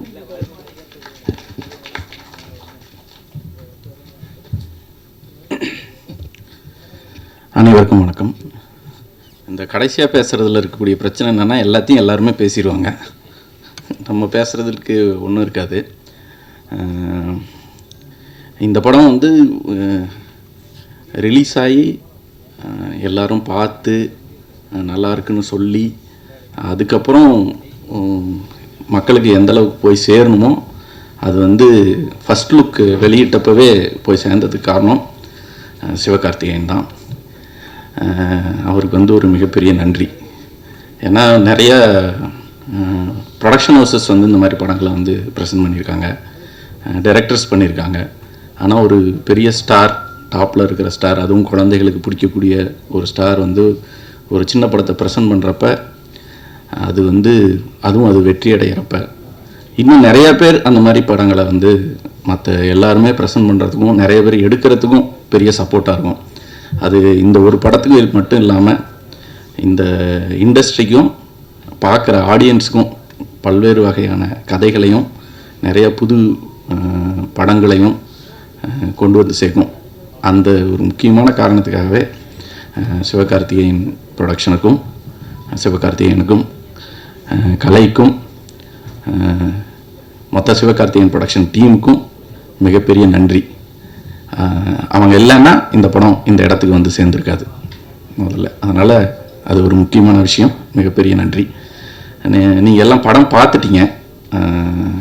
அதனால் படத்துக்குள்ள விஷயங்கள் வந்து பெருசாக எனக்கு பேசுகிறதுக்கு ஒன்றும் இல்லைன்னு நினைக்கிறேன். ஏன்னா அதுக்கு முன்னாடி நிறையா பேசுவோம். நான் இப்படி எடுத்திருக்கோம், அப்படி எடுத்திருக்கோம் எல்லாமே. நாங்கள் ஒரு படம் எடுத்திருக்கோம், அது உங்களுக்கு பிடிக்கும்னு நினைக்கிறேன். இந்த படம் இங்கே இந்த இடத்துக்கு வந்து சேர்ந்ததுக்கு வந்து இந்த படத்தோட டெக்னீஷியன்ஸ் எல்லோருக்கும் மிகப்பெரிய பங்கு இருக்குது. இது எல்லாமே அவங்களோட என்ன சொந்த படம் மாதிரி, அவங்க எடுக்கிற படம் மாதிரி அதை வந்து நினச்சி செயல்பட்டாங்க எல்லாருமே. அந்த பெரிய சப்போர்ட் அது வந்து நடிக்கிற பசங்களாக இருந்தாலும், அது கலைத்தாய் அறக்கட்டளையாக இருந்தாலும், இப்போ கடைசியாக இப்போ வந்து இங்கே நிற்கிற வரைக்குமே நான் கூட ஒரு இடத்துல வந்து சரி ஓகே அதை விட்டுறலாம் அப்படின்னு சொன்னாலும் அவங்க விடவே மாட்டாங்க. அவங்களோட வேலையில் வந்து இது இந்த படம் இப்படி இருக்கக்கூடாது, நீங்கள் சொன்னது இது இல்லை, இதை நம்ம இப்படி செய்யணும் இப்படி செய்யணும்னு கடைசி வரைக்கும் இழுத்து பிடிச்சிப்பாங்க. ஏன்னா நான் கொஞ்சம் லெத்தார்ஜிக்கான ஆள் பொதுவாகவே. ஒரு மினிமலாக ஓகே இது ஓகேண்ணா இது இது போதும் போதும் அப்படின்ற தன்மை இருக்கும். ஆனால் அந்த அந்த போதுங்கிற இடத்துல என்னை வந்து ஒரு டெக்னீஷியன் கூட விடலை. அது வந்து எல்லாருக்கும் பங்கு இருக்குது. அது வந்து அதனால் வந்து தனிப்பட்ட முறையில் யாரும் ஒருத்தர் இவங்கன்னு சொல்கிற தன்மை இல்லை. அது வந்து எல்லாத்துக்கும் அந்த பங்கு இருக்குது. அது என்னோட தனிப்பட்ட பங்கோ இல்லை, இது ஒரு கமலக்கண்ணன்ற ஒரு ஆளுக்கான விஷயம் இல்லை. இது வந்து குரங்கு பெடல் டீமோட விஷயம். நான் மதுபான கடை படம் பண்ணப்பவும் சொன்னேன், அது வந்து மதுபான கடைங்கிறது ஒரு ஆளோட படம் இல்லை, ஒரு பெரிய டீமோட படம். இதுவும் அந்த மாதிரியான ஒரு பெரிய டீமோட படம். இந்த படத்துக்கு என்ன பாராட்டுகள் இல்லை என்ன அங்கீகாரம் கிடைச்சாலும் அது இங்கே எல்லாத்துக்குமே அதில் பங்கு இருக்குது. ஒரு ஒரு ஒரு சென்சிபிளான படத்தை எடுத்திருக்கோன்னு நாங்கள் நம்புகிறோம். அந்த படத்தை வந்து உங்களுக்கு ப்ரெசென்ட் பண்ணியிருக்கோம். அந்த படத்தை நீங்கள் மக்கள்கிட்ட வந்து கொண்டு போய் நல்லா சேர்ப்பீங்கன்றதை நம்புகிறோம். படத்தை நீங்கள் பார்த்துட்டதுனால நான் படத்தை பற்றி அதுக்கு மேலே எனக்கு பேசுகிறதுக்கு பெரிய இது இல்லை. அதனால் நீங்கள் இவ்வளோ நேரம் பொறுமையாக இருந்து எங்களை எல்லா இதையும் கேட்டதுக்கு ரொம்ப நன்றி. நீங்கள் படத்தை கொண்டு போய் எல்லாத்துக்கும் நல்லபடியாக சேர்க்கணுன்னு கேட்டுக்கிறேன். நன்றி. குரங்குகள் படத்தை எங்களுக்கெல்லாம் கொடுத்ததுக்கு ரொம்ப நன்றி. ஒரு சின்ன Q&A session with the team. நேரமின்மை காரணமாக இப்போது உங்களுக்கும் ஒரு மைக் வரும், இவங்களுக்கும் ஒரு மைக் வந்துடும். ஒரு சில கேள்விகளோட நம்ம இந்த Q&A செஷனை சூப்பராக முடிச்சிடலாம். கொடுத்துருவோம். டைரக்டர் சார், இந்த படத்தை சிவகார்த்திகேயன் வந்து எப்படி வந்து வாங்கினார்? என்ன மூமெண்ட்டு? படம் ஃபுல்லாக பார்த்தாரா இல்லை ஏதாவது குறிப்பிட்ட சீன் இருந்ததா? அங்கே எந்த இதை பார்த்து வாங்கினார் படம்? அவர் முழு படம் பார்த்துட்டு அவருக்கு ரொம்ப பிடிச்சது. மொமெண்ட்டுன்னு எப்படி சொல்கிறது, எல்லாத்துக்கும் பிடிச்ச மாதிரி பிடிச்சது. நிறைய விஷயங்கள் வந்து இதில் இன்றைக்கி எல்லாத்துட்டையும் பேசுனது தான் வந்து எங்கிட்டையும் பேசினார். அவருக்கு ரொம்ப பிடிச்சிருந்தது. ஒவ்வொருத்தரோட நடிப்பும் இமோஷன்ஸும் மியூசிக்கும் அது வந்து ரொம்ப அவருக்கு கனெக்டடாக இருந்தது. அதுதான் காரணம். இந்த எஸ்கே ப்ரொடக்ஷன் உள்ளே வந்த பிறகு உங்கள் பணநிலை மனநிலை எப்படி மாறினதா, எப்படி இருந்தது? பணநிலை மனநிலையா? ஏன் நான் ஒரு சாதாரண டைரக்டரு, இவ்வளோ டெக்னிக்கலெல்லாம் கேட்டீங்கன்னா புரியல எனக்கு.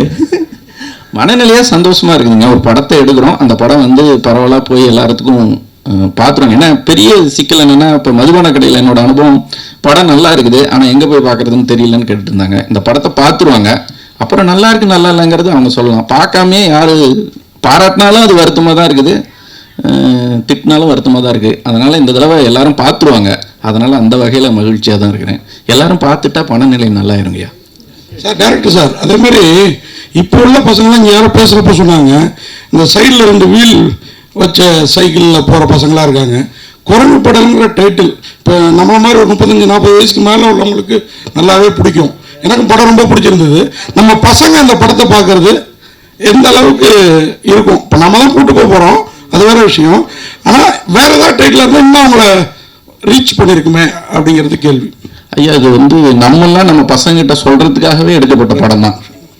நான் எப்படி சைக்கிள் ஓட்டினேன்னு இப்போ நமக்கு என்னென்னா, நம்ம பசங்களுக்கு எது சொன்னாலும் அவங்களுக்கு புரியவே மாட்டேங்குது. அது நான் இந்த ப்ரொடக்ஷன்லேயே ஷூட்டிங்லேயே பார்த்தேன். இப்போ படத்துலேயே ரொம்ப கஷ்டமாக இருந்த விஷயம் எல்லாம் கேட்பாங்க எவ்வளோ கஷ்டப்பட்டீங்கன்னு. இந்த 5 பேருக்கு அந்த காலகட்டத்தை புரிய வைக்கிறது எனக்கு ரொம்ப கஷ்டமாக இருந்தது. அதுக்கு நான் ஒரு டூல் கிரியேட் பண்ணி கொடுத்துருக்கேன். இப்போ நீங்கள் நாங்கள்லாம் எப்படி வாழ்ந்தோம் தெரியுமா, நாங்கள் எப்படி கஷ்டப்பட்டோம் தெரியுமான்னு சும்மா வாயில் சொல்லாமல் இந்த படத்தை காமிச்சிங்கன்னு வச்சுங்க, ஓஹோ நல்ல வேலை அந்த வருஷம் அப்போல்லாம் நம்ம இல்லை அப்படின்னு அவங்க நினச்சிப்பாங்க. நம்மளை சந்தோஷமாக பார்ப்பாங்க, பரவாயில்ல இதெல்லாம் தாண்டி நம்மளை இவ்வளோ நல்லா வச்சிருக்கிறாங்கன்றது. கண்டிப்பாக. அதே மாதிரி நம்ம ராசியாகவன் அவர் 2-3 படங்கள் டைரக்ட் பண்ணியிருக்காரு. அதை விட இந்த கதை இந்த படம் வெற்றி பெற்றிருக்குது. என்ன கேட்டால் நான் சொல்லுவேன், அவர்கிட்டே சொல்லிட்டேன் அதை.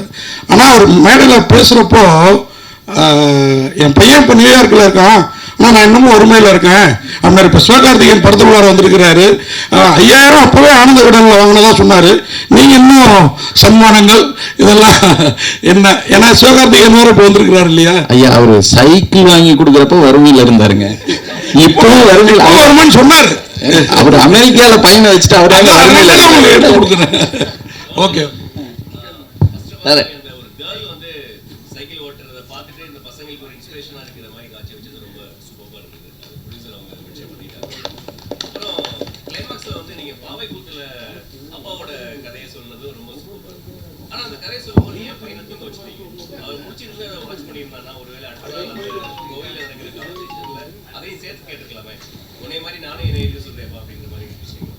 அது ஆக்சுவலாக அந்த கதையை கேட்டிருந்தான்னு வச்சுங்களேன், செகண்ட் ஹாஃப் இருக்கு இல்லைங்களா, அந்த கதை அங்கேயே முடிஞ்சிருக்கும். அதுக்கப்புறம் ஒரு ட்ராவல் இருக்குல்ல, அந்த இதுக்கு அவன் தெரியாமல் இருக்கிறது தான் கரெக்டாக இருந்தது. அதனால தான்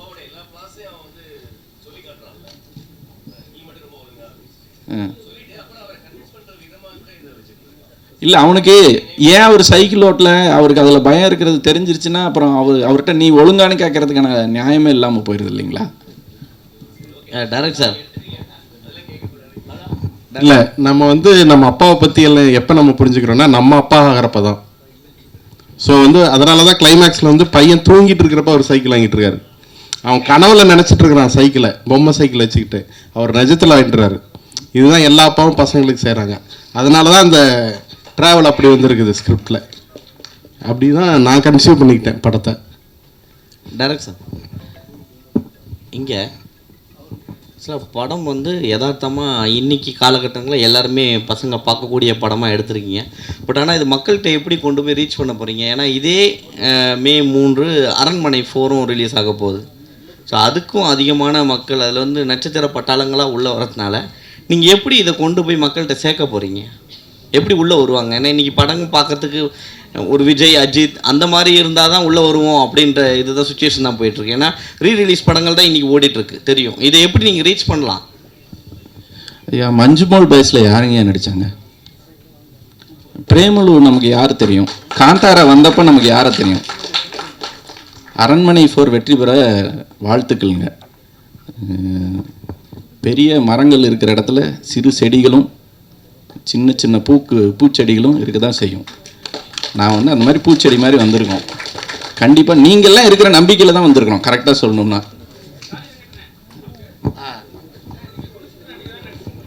ஆமாம். நன்றி நன்றி.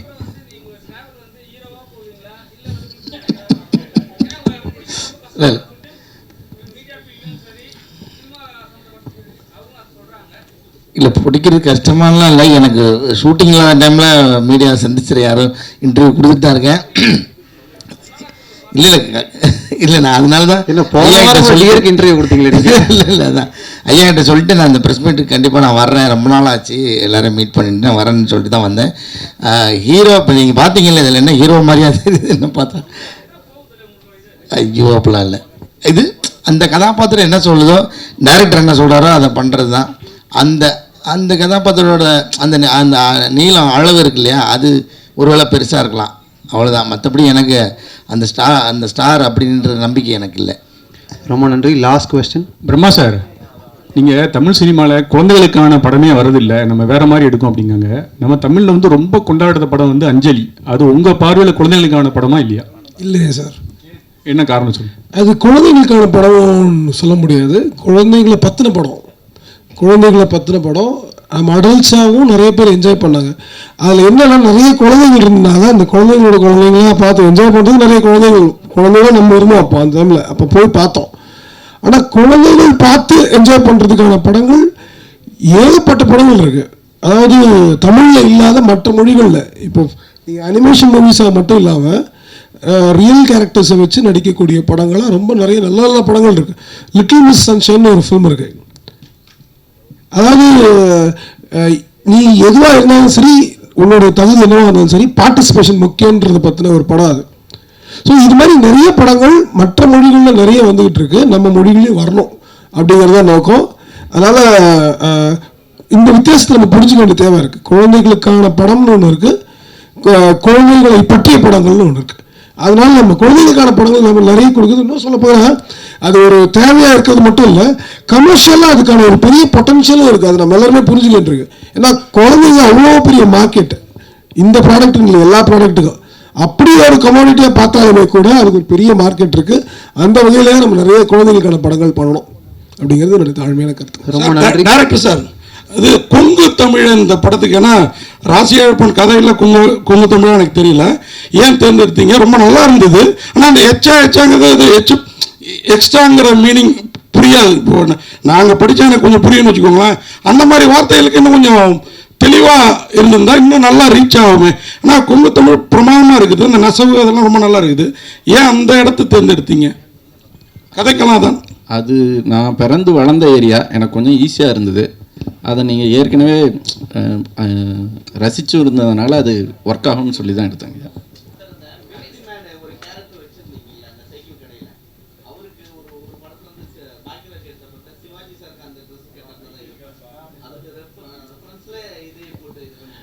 இல்லை, பொதுவாகவே நான் அது ஒரு ரெஃபரன்ஸ் மட்டும் இல்லை, பாக்யராஜ் சார் படத்தில் வந்ததே ரெஃபரன்ஸ் தான்.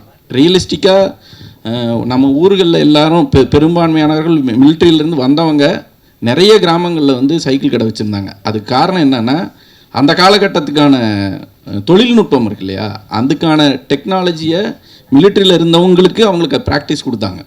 அமெரிக்கன் ஆர்மியிலேருந்து நம்ம இந்தியன் ஆர்மி வரைக்கும் மிலிட்ரியில் இருந்தவங்களுக்கு சைக்கிளை ரிப்பேர் பண்ணுறதுக்கு, சைக்கிளை கனெக்ட் பண்ணுறதுக்கு, லாக் பண்ணுறதுக்கு, அவசரத்துக்கு யூஸ் பண்ணுறதுக்கான ட்ரைனிங்கை வந்து சுதந்திரத்துக்கு முன்னாடி டைம்லேருந்து கொடுத்தாங்க. அதனால் ரிட்டையர் ஆகி வந்த மிலிட்ரிமேன் நிறையா பேர் ஊரில் வந்து சைக்கிள் கடை தான் வச்சுருந்தாங்க. அதோட ரெஃபரன்ஸாக தான் பாக்யராஜ் சார் படத்தில் யூஸ் பண்ணியிருந்தார். இந்த படம் 80s படங்கிறதுனால அதே லெவலில் வந்திருக்கு. நம்ம சினிமாவிலேருந்து பார்த்ததுனால சினிமாவே ரெஃபரன்ஸாக இருக்குது, அவ்வளோதான். ரொம்ப நன்றி, தேங்க்யூ ஸோ மச். அடுத்த ஒரு ஈவெண்ட் இருக்கிறதுனால நமக்கு நேரமின்மை காரணமாக உடனடியாக அதை முடிக்க வேண்டியது போச்சு. தேங்க்யூ ஸோ மச், ரொம்ப ரொம்ப நன்றி. குரங்குப்படல் படம் May 3 தியேட்டரில் வருது. இதை நாங்கள் கேட்டுக்கிட்ட மாதிரியே பல பேருக்கு கொண்டு போய் சேர்க்க வேண்டிய பொறுப்பும் கடமையும் இப்போ உங்கள்கிட்ட கொடுத்துருக்கோம். தேங்க்யூ ஸோ மச், நன்றி.